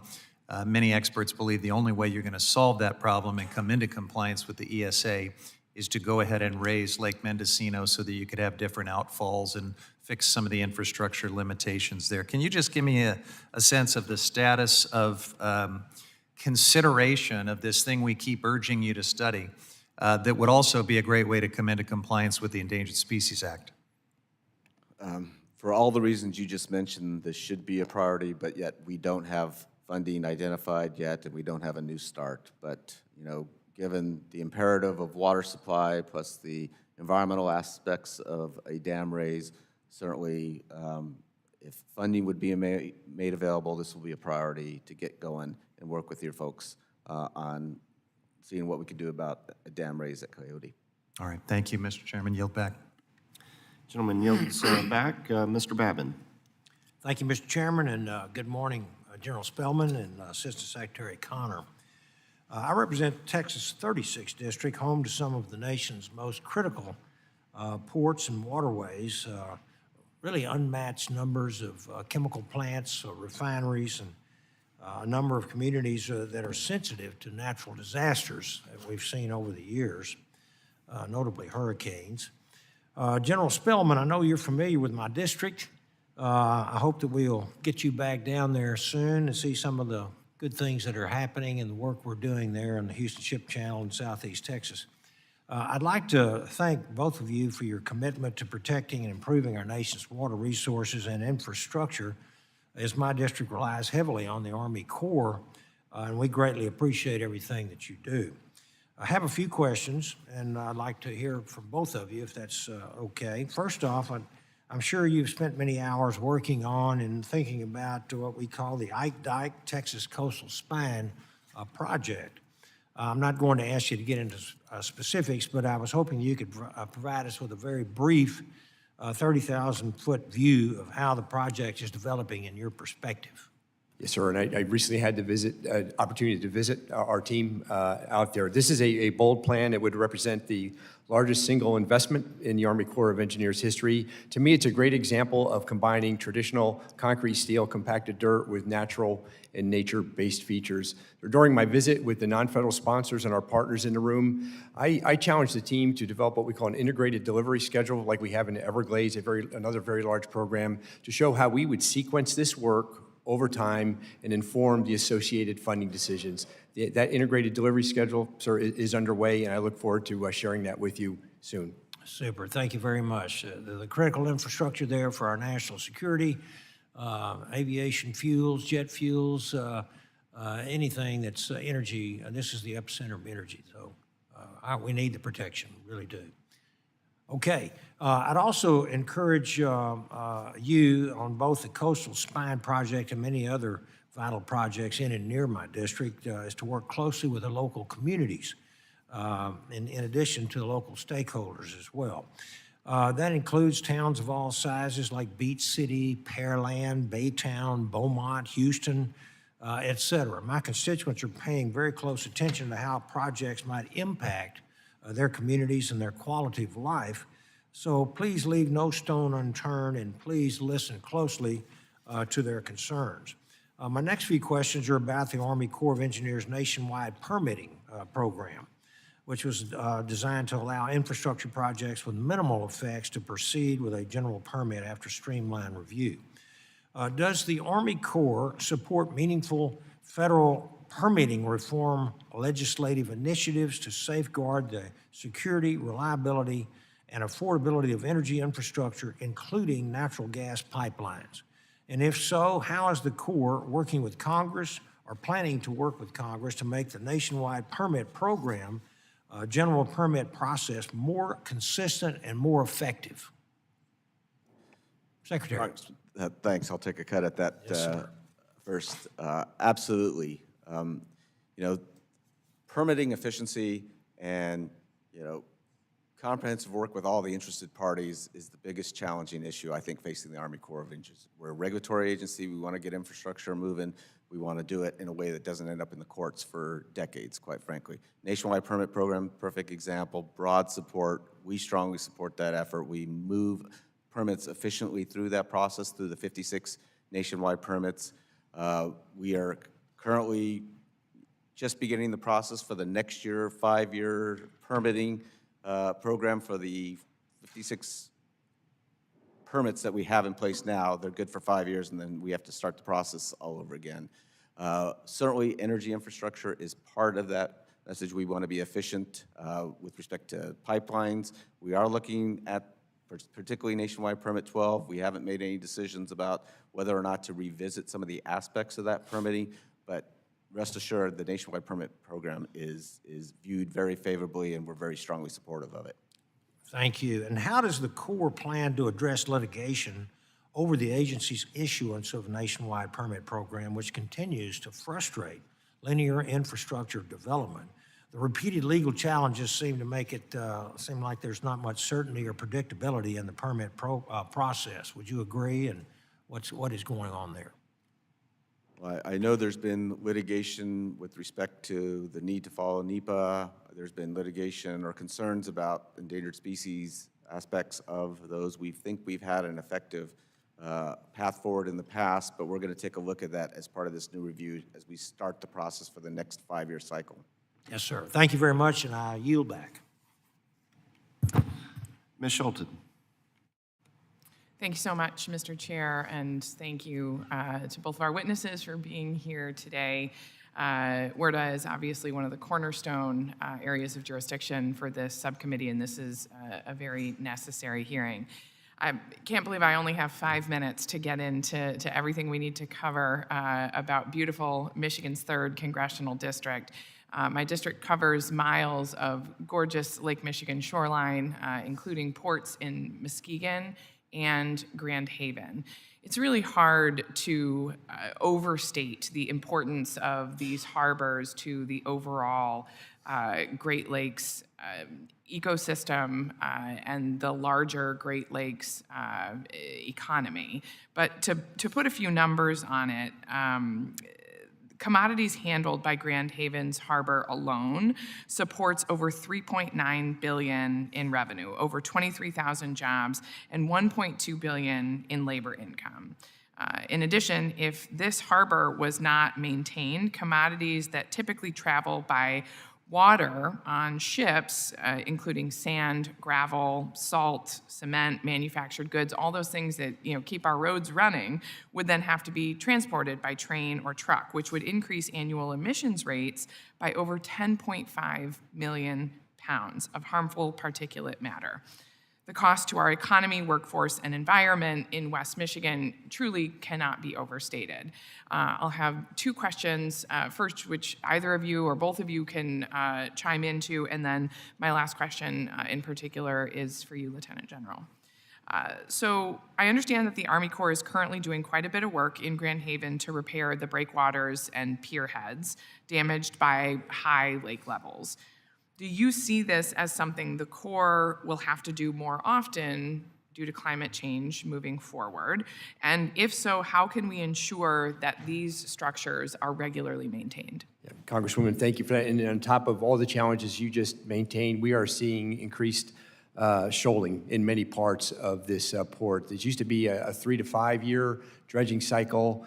We now believe it's going to be an annual dredging cycle requirement, and what are we going to do? We're going to make sure that that is included in our budget request moving forward. Okay, thank you. Mr. Connor, you have anything to add to that? Nothing more. Yeah. Absolutely correct about the increase in the shoaling schedule. The Muskegon Harbor has a 2 to 3 year dredging cycle currently. Shoaling patterns are changing rapidly there, and we agree with you 100%. This needs to happen annually at this point. So how can that schedule become a reality? Can we depend on that happening regularly, annually going forward, and what is needed to ensure that it can happen? Congresswoman, what we will do in the Corps is to make our best technical argument to the Secretary and to the administration to take care of important harbors like Muskegon. And that one I will add. And then I've got to make the best case to the administration and a broader community, given the point you first made of the importance of these harbors, the importance of inland waterways to the mode of moving materials and supplies in the supply chains. It is the most carbon-friendly and most efficient way to move material in this country. And if we do that, also using those waterways, we're more effective in getting goods in and out of this country and more effective from an international competition standpoint. So there's all kinds of reasons why we need to keep up with the new challenges, and we need to maintain these systems for the benefit of the entirety of the country, not just the communities that they immediately serve. Yeah, I couldn't agree with you more. Let's talk about price tags. Lieutenant General Spellman in particular, in the event that my friends on the other side of the aisle decide to move forward with the cuts to your funding levels that are being proposed, are being talked about, what is the Corps' plan to finish these projects that we've talked about and ensure ongoing dredging happens annually in these ports with less funding than you were promised? Congresswoman, as I've been attempting to describe during the hearing, we have to improve our schedule and schedule management with the U.S. dredging industry. We have great partners across all of the dredgers out there.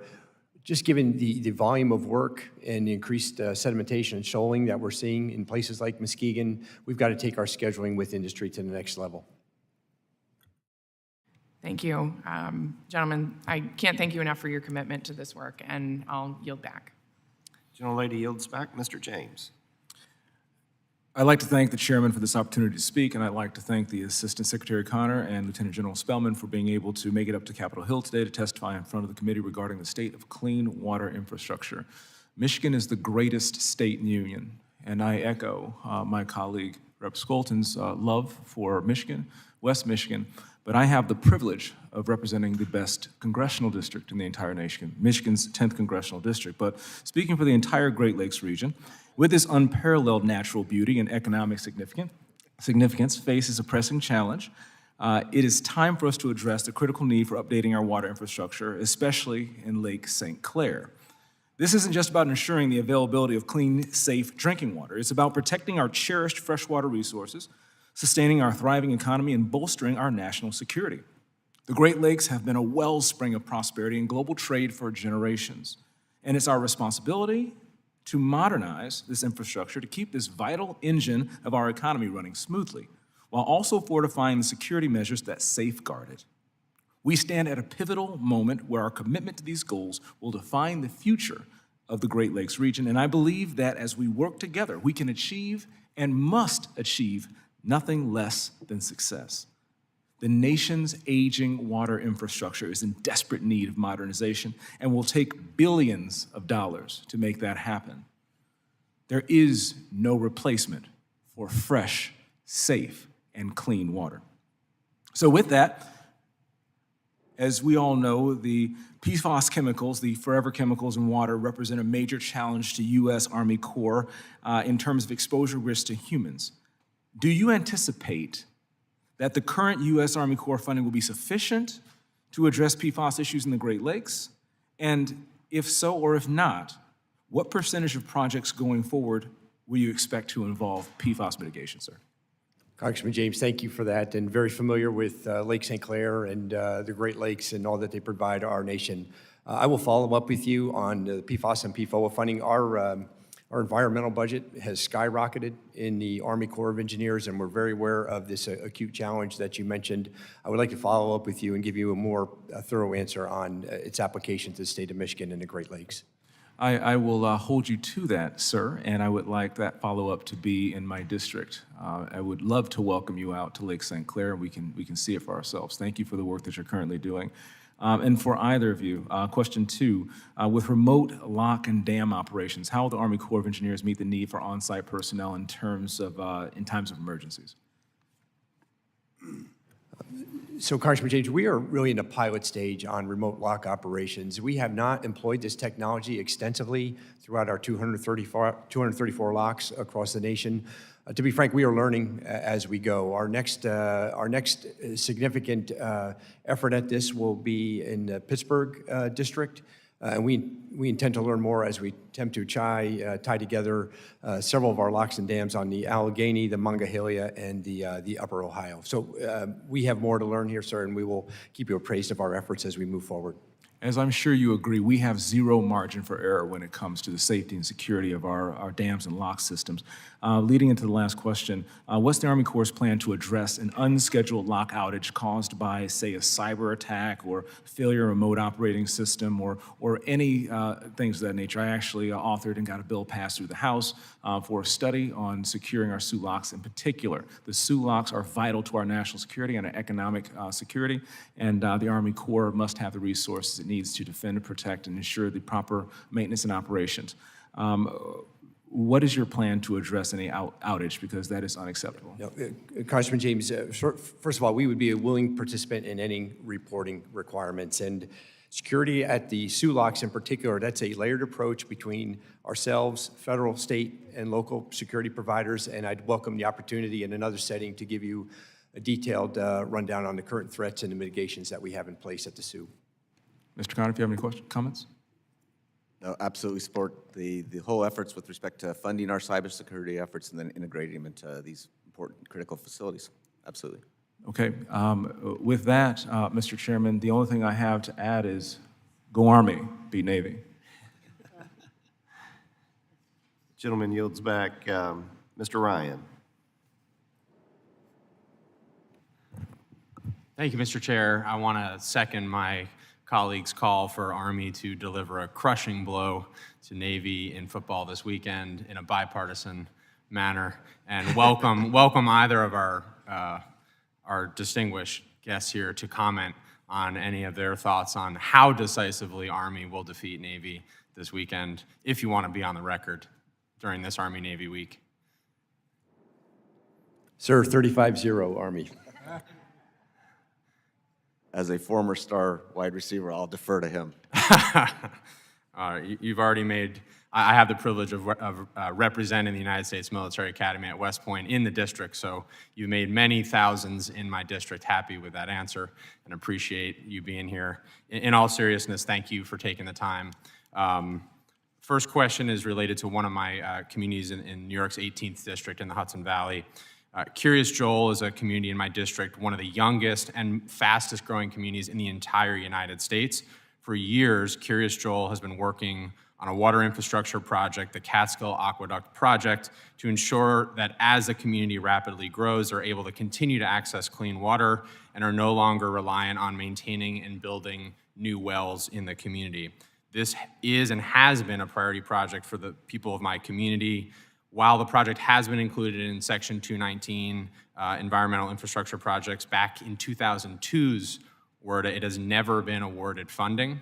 I want to commend that the Biden administration has put a special focus on Justice 40 communities so that 40% of federal investments flow into disadvantaged communities like Curious Joel, who would qualify due to the rapidly growing size and median family income. Can either or both of you please explain how the Corps will prioritize environmental justice communities like Curious Joel when prioritizing their environmental infrastructure projects? With respect to Curious Joel, Congressman, thank you very much for the interactions you've had with the administration in our office, because it was in part because of those discussions that we included $5 million for environmental infrastructure in our 2024 budget.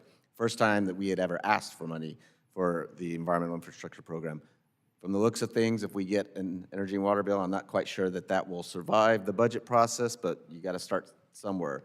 But if we have discretionary funds for EI as part of the 2024, you can be assured that we've prioritized economically disadvantaged, marginalized communities for allocation of those efforts. Most of those monies are directed to specific projects, but to the extent that we have discretion, that'll be part of the criteria without a doubt. Thank you, Mr. Secretary, and we'll continue to persistently engage and appreciate the continued engagement with you and your team. Second question, in July, across the Hudson Valley, we had an extreme flooding event, record-setting rainfall, particularly hitting the towns of Highland Falls, Cornwall, and Fort Montgomery, as well as West Point proper. While the current study, the New York and New Jersey HATS study, is ongoing to look into flooding really from the Port of New York and New Jersey up into the Hudson River, and that's already been authorized in the previous WRDA bill, that would not essentially look at events like this, where in this case, a brook that runs through the middle of several of these towns that is not technically a tributary of the Hudson caused this catastrophic flooding, including the loss of a young woman's life right in the town of Fort Montgomery. So the question really is, how can we, given the incredible volatility and increased frequency of climate change, how can we factor in new tributaries and water sources when assessing in future studies like this? Congressman, I'll start. So in WRDA 22, Congress has helped in Section 8106. It allows our non-federal sponsors in a study like New York, New Jersey HATS, where we were looking at that from a coastal event, a Superstorm Sandy type event, for our non-federal sponsors to come back to the Corps, to come back to the Secretary, and look at things like the precipitation event that you just described. I know we're in the process now of working with the states, with our non-federal sponsors and the Secretary's office to talk about time and resources required to add that additional scope to this investigation. And I would just add on top of that, in addition to our sponsors being able to bring that request to us, the Corps is doing a lot of great things behind the scenes with respect to new modeling, new engineering pamphlets, our behind-the-scenes planning processes where we are directing the planning teams to incorporate the best hydrologic information, the new extremes that we're seeing that create new risks with respect to these facilities. So I think we are getting in place the processes and the data and the requirements for our planning teams to use the best information so that we can better plan for those extremes as we get into those studies. Thank you both, and yield back, Mr. Chair. Gentleman yields back. Mr. Collins. Thank you, Mr. Chairman. Secretary Connor, good to see you again. General Spellman. As I was sitting there listening to my colleague from Michigan espouse about his state, I could not help to be reminded of how Georgia has been back-to-back numerous times. No, not the Bulldogs, but for being the #1 state to do business in. So, and that's kind of where I want to focus on. I know the last time that, Secretary, you and I talked, we talked a little bit about Augusta, Georgia, and a dam that they've got a problem with up there. But this time I want to focus on the Savannah ports. And, you know, as both of you are aware, the Corps recently completed construction activities down there on the Savannah Harbor expansion project. But however, in order for the Georgia Ports Authority to maintain growth and create well-paying jobs, they're going to have to expand that harbor again to accommodate the ever larger container vessels that are demanding, and I like to underline that word, demanding access to the Port of Savannah's facilities. And as this committee begins development of a Water Resources and Development Act, we're going to seek authorization of a new feasibility study to deepen and widen the harbor. But I encourage you and your team to consider using any existing authorities to review the completed work so we can begin a feasibility study as soon as possible. And so the only thing I really ask, and I'd love to get some sort of answer from you both, just I need a commitment that you'll use the existing authorities for conducting an assessment on the current project and moving it forward with a feasibility study. Congressman Collins, I'll start. First of all, you're right. Section 216 is our review of completed civil works projects. I'd like to come back. I've got more homework to do. Technically, the ship deepening is not complete until I'm done with the environmental work upstream at New Savannah Bluff Lock and Dam. And as you know, that's in litigation at the moment. Let me do more homework to see what flexibilities we may have under Section 216 in advance of an additional authority Congress may consider. Congressman, I wouldn't add anything more to that, but this is obviously a very significant economic enterprise in your state and for the country as a whole. So we'll follow up, absolutely. General, is there a timeline I can expect, or? On the homework, sir, I think I can get back Yeah. to you within a few days. On the litigation, no, sir, I can't. I mean, my teacher always gave me 1 day. Sir, we'll turn this as quickly as we can. All right, I appreciate it. Thank you, Mr. Chairman, that's all I had. Gentleman yields back. Mr. DeSaulnier. Thank you, Mr. Chairman. I'm not going to get into football rivalries, but good luck to everybody. How's that? I represent a district in the San Francisco Bay Area that I have represented the Delta, geez, I was just thinking, for a very long time in local, state, and now here in the federal government. It's a complex area. It's very important deep water port. It's the largest estuary west of the Mississippi. We have very progressive politics towards carbon capture. We have, I think, one of the biggest carbon capture, natural carbon capture projects, successful ones in the Delta. Supplies much of the drinking water for both Southern California and Northern California. Transporting that water, both for urban uses and for the San Joaquin agricultural industry that produces a third to half of all the fruits and vegetables in the entire United States. All of that is to say it's a complicated area. We've got 5 oil refineries because there's, as I said, very few deep water ports on the West Coast. Having dealt with your department in all of those positions, how do we continue to look at cost benefits as we do projects, and in our case, interacting with the State Water Project and local government to make sure we get these facilities done efficiently with cost benefit that shows that we can deliver these projects quickly. We have been in a drought in California, as you know, significant impact to the Delta. You are very involved with the Delta conveyance projects, whatever that turns out to be. I am not a supporter of the current governor and previous governor's project, but I think an in Delta is consistent with the work we've done to be smart about long-term cost benefits for carbon and the movement of carbon. One of the biggest carbon producers in California is the movement of water in the State Water Project, which we partner with. Trying to get that water over the Tehachapi's is a significant provider.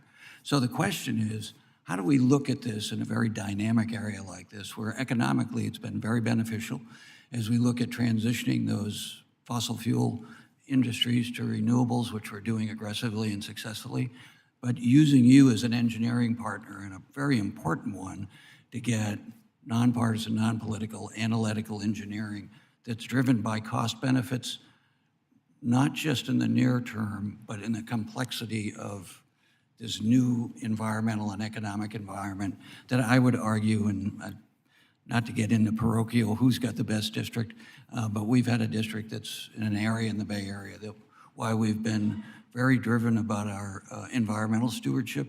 We've done it with good cost benefits based on laws that were signed by Ronald Reagan when he was governor. So it's not just a opinion, it's how do we do this in a way that's really a model in many ways for a new economy. And lastly, for international trade, you delivering these projects has a direct relationship. We spent a lot of time on dredging for the Chevron refinery in Richmond, and the complexities of doing that to the highest environmental standards, but still being sensitive to cost benefit, both for the public sector and the private sector. Start with Congressman, I'll start. First, on the topic of comprehensive benefits, this is something Secretary Connor has pushed us rightfully very hard on. We've had a handful of studies, investigations, where we're looking beyond our traditional widening in our aperture to look at things more comprehensively, environmental benefits that difficult to measure. In fact, we have some R&D initiatives to help us get better metrics on some of the benefits that we traditionally have not measured. You have our commitment. We are sharing our best practices as we work our way through these 4 or 5 investigations, because we want to expand that body of work to just about every investigation that we do.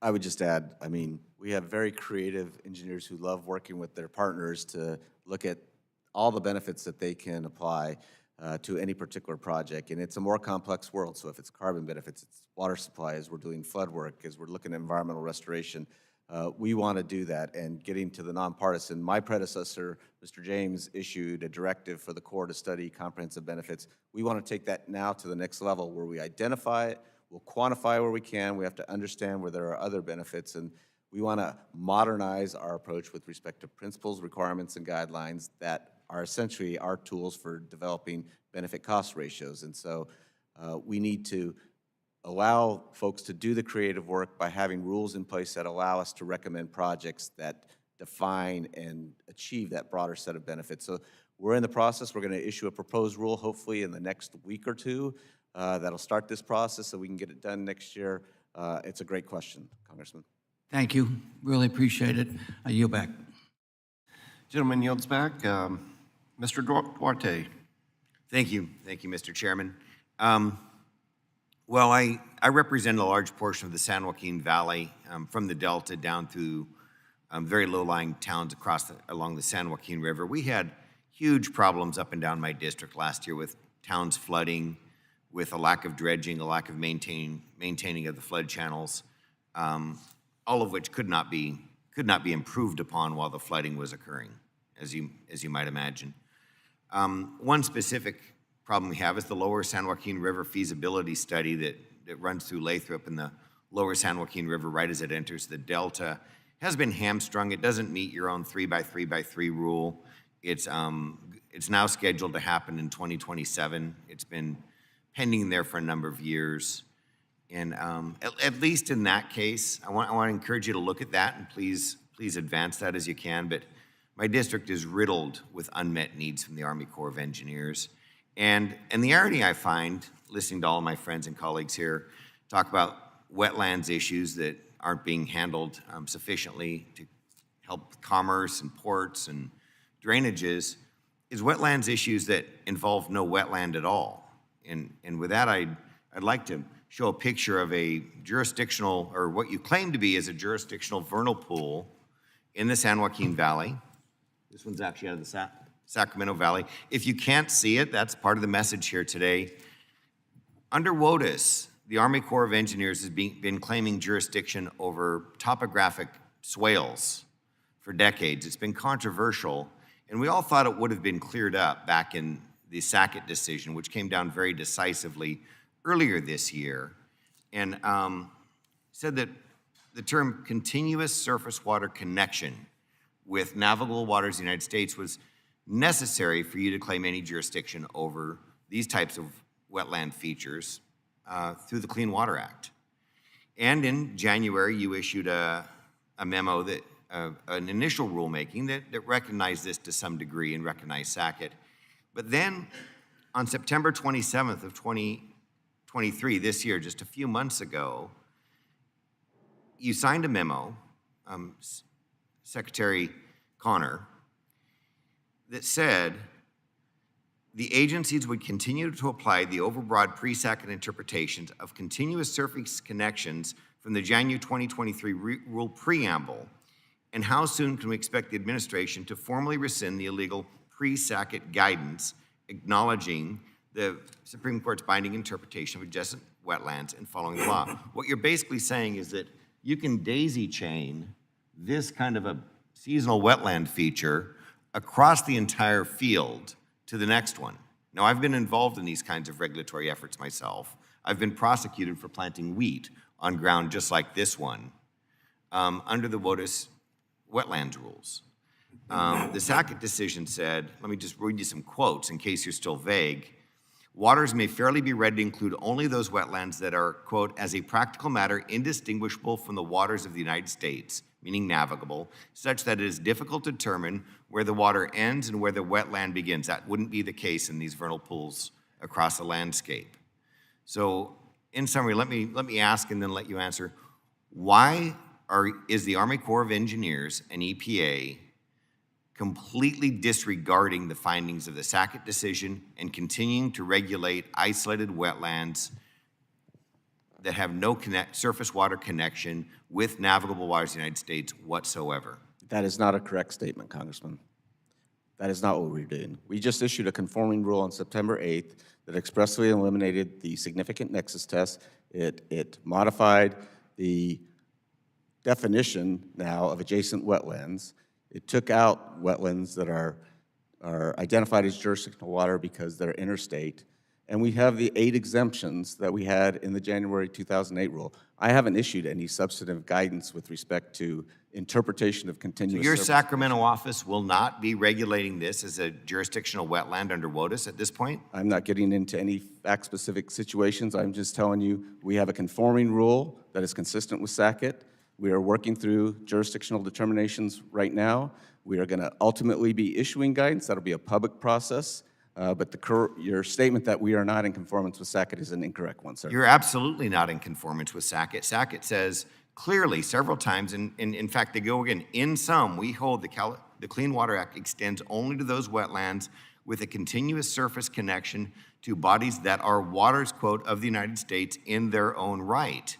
You are still regulating these wetlands across agricultural landscapes up and down California. There is no possible way what you're saying and what is the actual on-the-ground truth melds with the If you want to SACIT bring decision. me a specific determination made by the Corps post-September 8th, we can have a discussion about whether or not we're regulating areas like this, Congressman.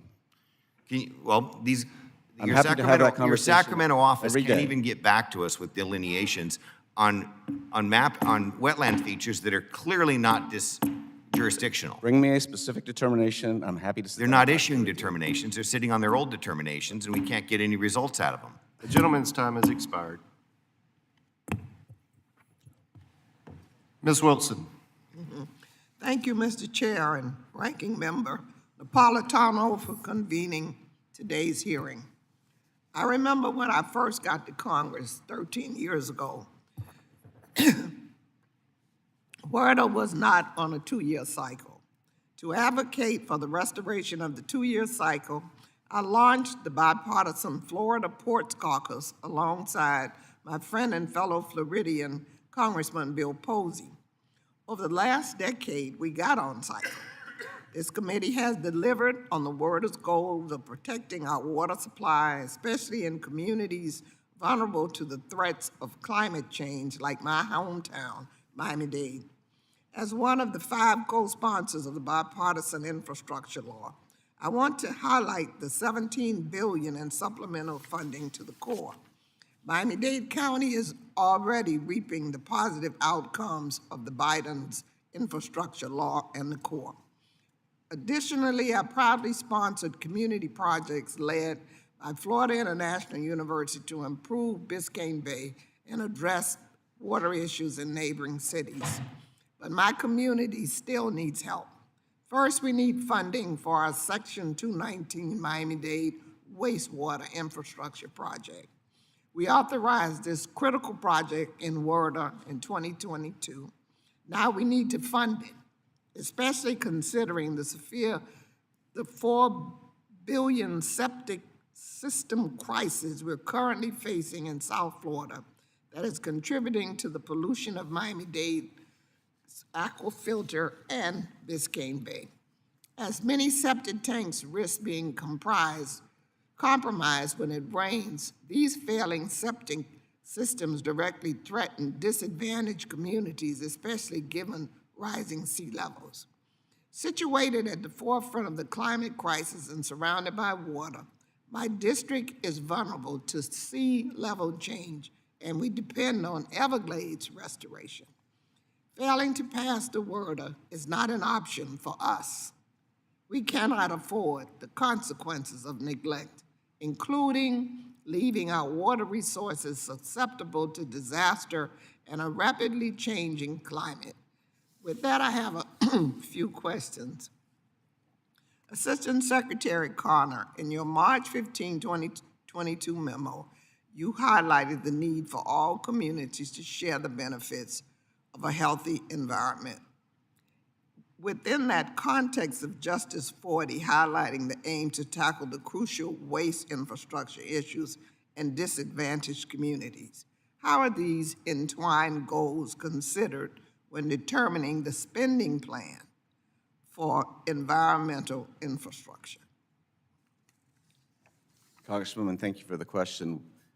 As a threshold matter, we have the president's goal of ensuring that 40% of the resources that we have towards environmental related infrastructure is benefiting marginalized, economically disadvantaged communities. So we have prioritized a number of our outreach programs, planning assistance to states, floodplain management services, where we are doing more aggressive outreach to inform communities of the resources and the authorities that we have at the Corps of Engineers to do work that will benefit those communities that have been historically ignored.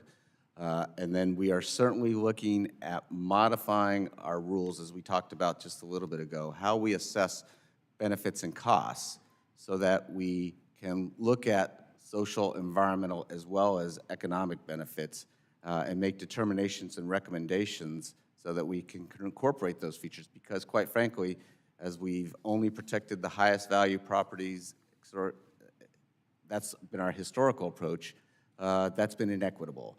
And so we need to better assess the benefits that we can have for many communities. So we're looking at integrating that into our planning, as well as through the bipartisan infrastructure law, the specific investments that we made that didn't always go to the absolute highest benefit cost projects.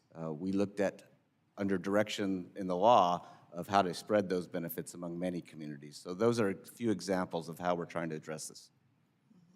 Can you elaborate on the next actionable steps from the August meeting that you had with Miami-Dade County about the additional alternative status for the feasibility study? Our mayor and I want to expedite these projects for WRDA 2024.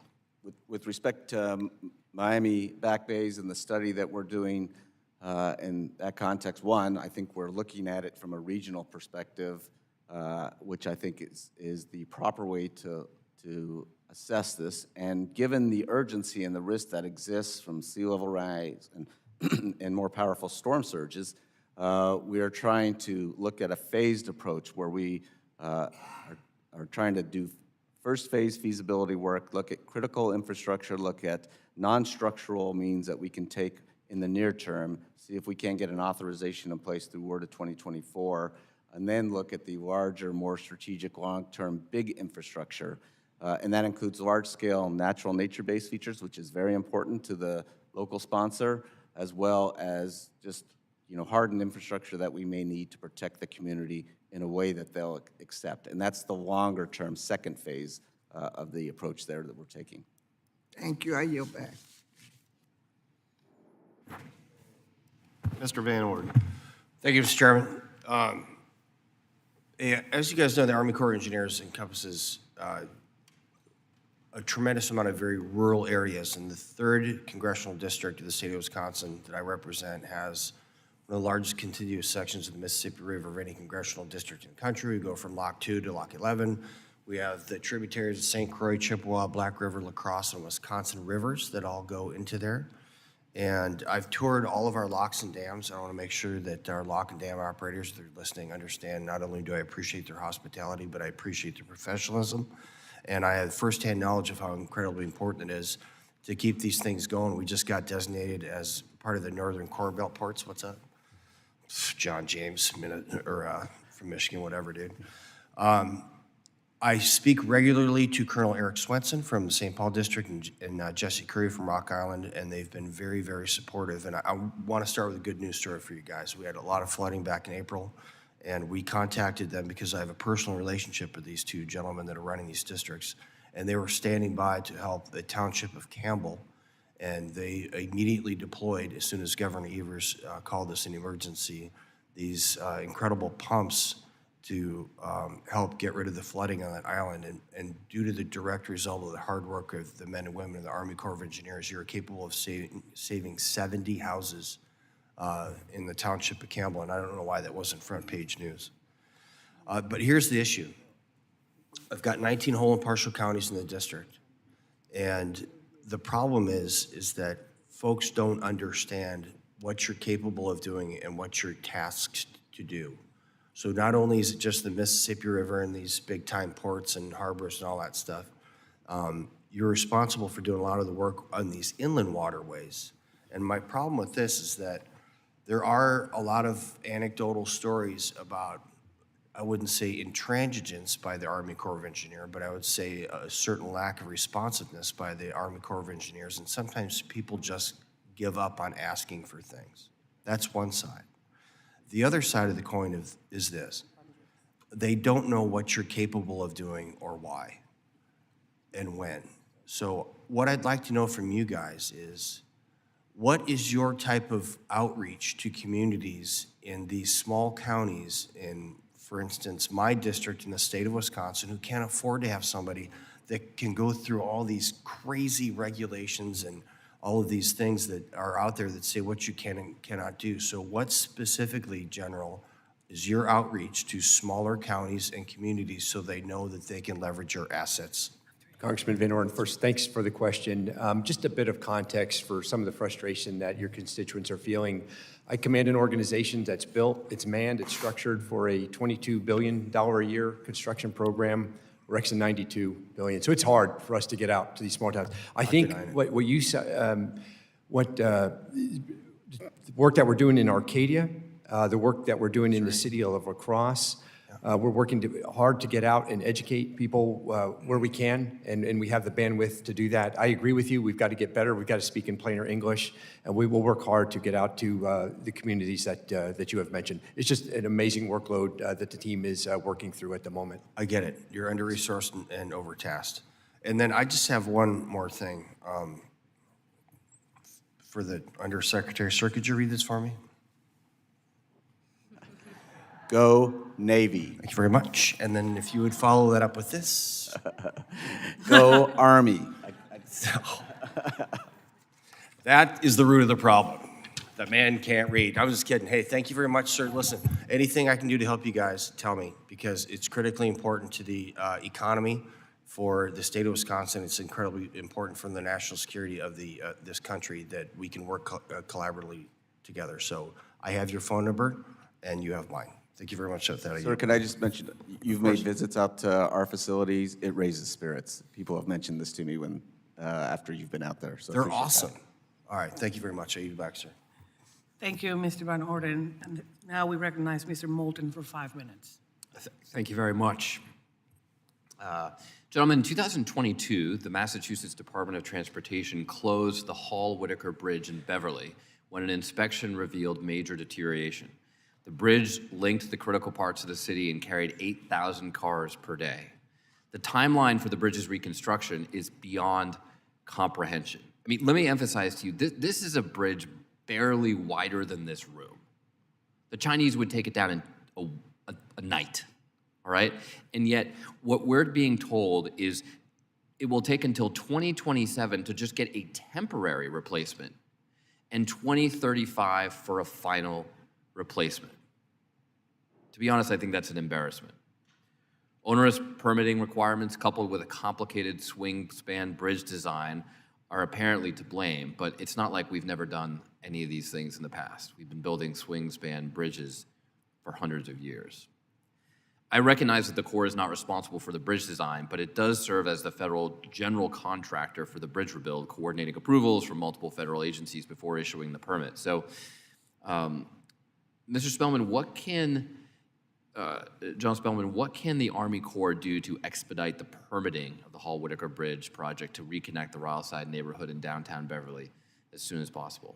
Congressman Moulton, thanks for the question. We've done a site visit, and we do understand the project. We've participated in a pre-application meeting that was hosted by Massachusetts Department of Transportation. In fact, we had a meeting with the MassDOT secretary just last week. We're going to proactively complete our work once we have the completed application from the builders.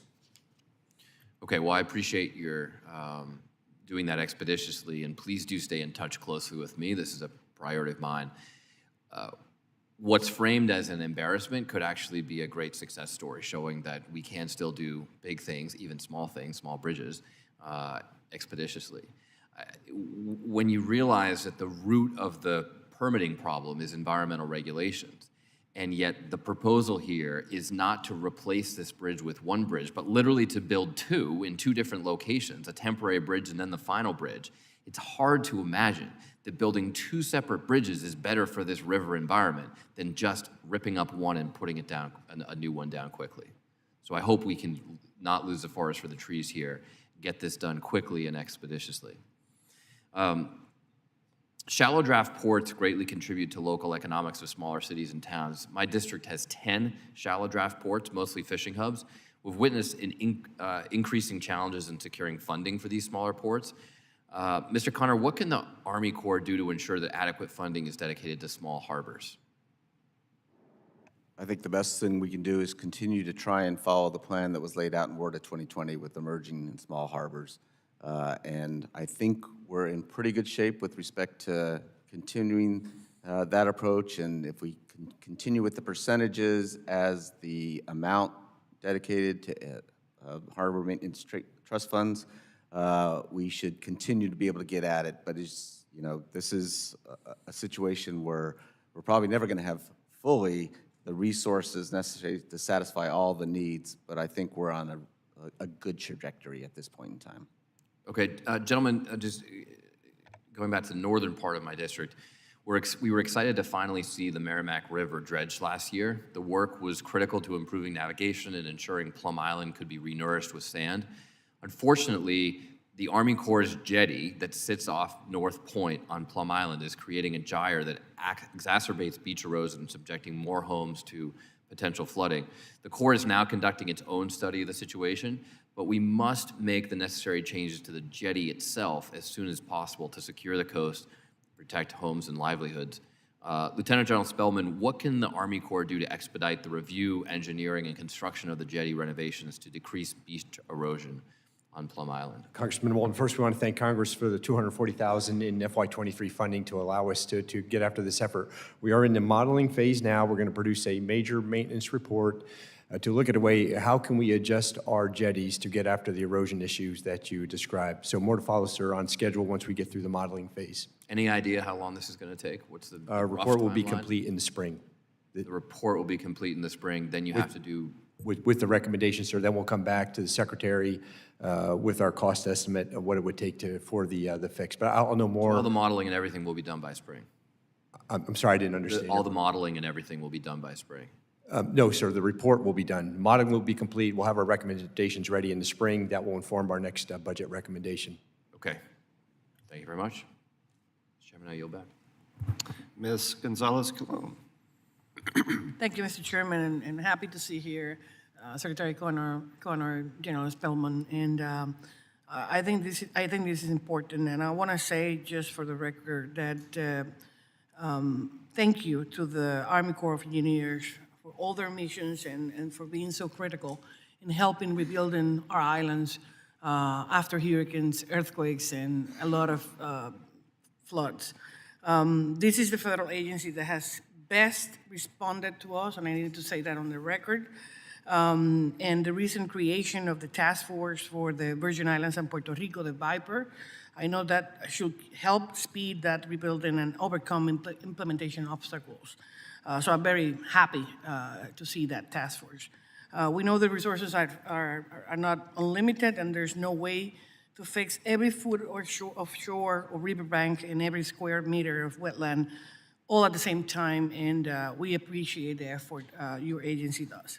So to that end, one important concern of mine is the effect of the inflation and supply chain on the ability to complete authorized projects. Projects already started or in planning stages will end up with a real total cost significantly greater than was originally authorized or appropriated. And my question will be how the Corps address this. Do we need a whole reauthorization or reappropriation process all over again, or bringing the project to a stop while we do it, or reduce the projects and leave phases undone, or split those phases and have to go through the whole process of reauthorization and appropriation all over again, or how we must change that process, how we can change it to make it happen fast. Congresswoman, the first, we are working through the cost increases, and I want to assure you, this is just not in Puerto Rico. This is everywhere. The number one cost driver on all our projects today is qualified trades people in the construction trades. I think what we can do in the immediate term is to be completely open with you, with the administration and Congress on what we are experiencing. In fact, we are hiring more cost engineers in the Army Corps of Engineers. We're working to get our way to 500. That is helping. As you know, we stood up Task Force Virgin Islands and Puerto Rico, and that was to give an added level of leadership and oversight to our program and to enhance our communication, ma'am, with you and others on what we're experiencing. And I'm very happy about that. Just feel free, if Congress need to do any recommendation, altering the process, amending the process, that will expedite your time for processing this or taking decisions, let us know. Because I know how difficult it is to comply with all those requirements. And one of the other issues, in our case, the Bipartisan Act of 2018 was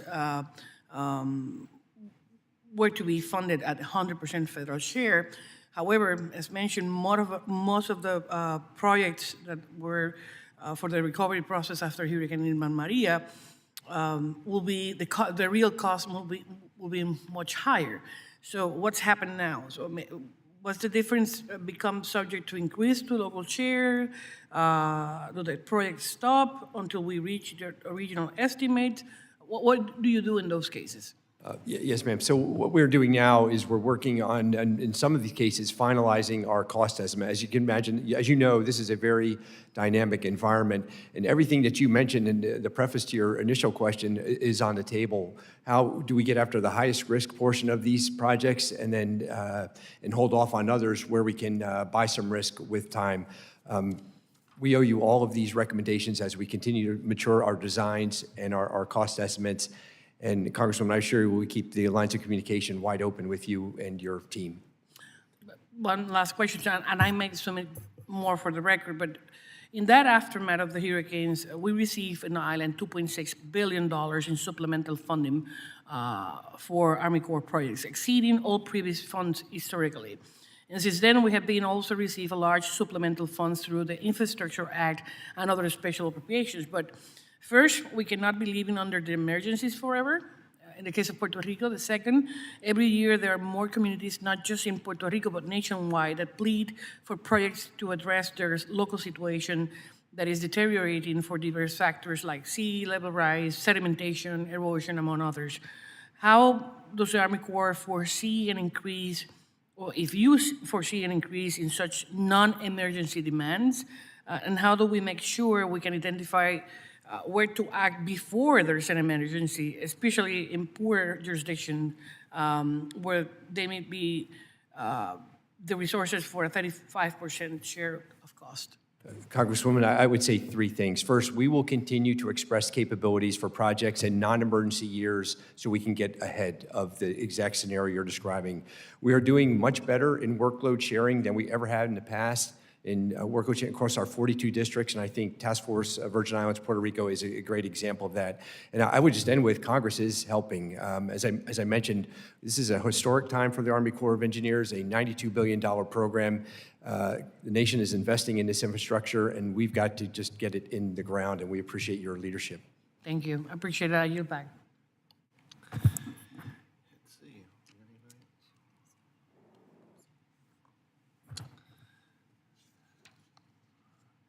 Thank you, everybody. Are there any further questions from members of the subcommittee who have not been recognized? Seeing none, that concludes our hearing for today. I'd like to thank each of the witnesses for your testimony. Before I gavel out, I do have a UC request. I ask unanimous consent to enter into the record a statement from the American Society of Civil Engineers dated December 5, 2023, to the committee regarding priorities for the upcoming WARDA legislation. Without objection, so ordered. Seeing that we have no other questions for the hearing today, the subcommittee stands adjourned.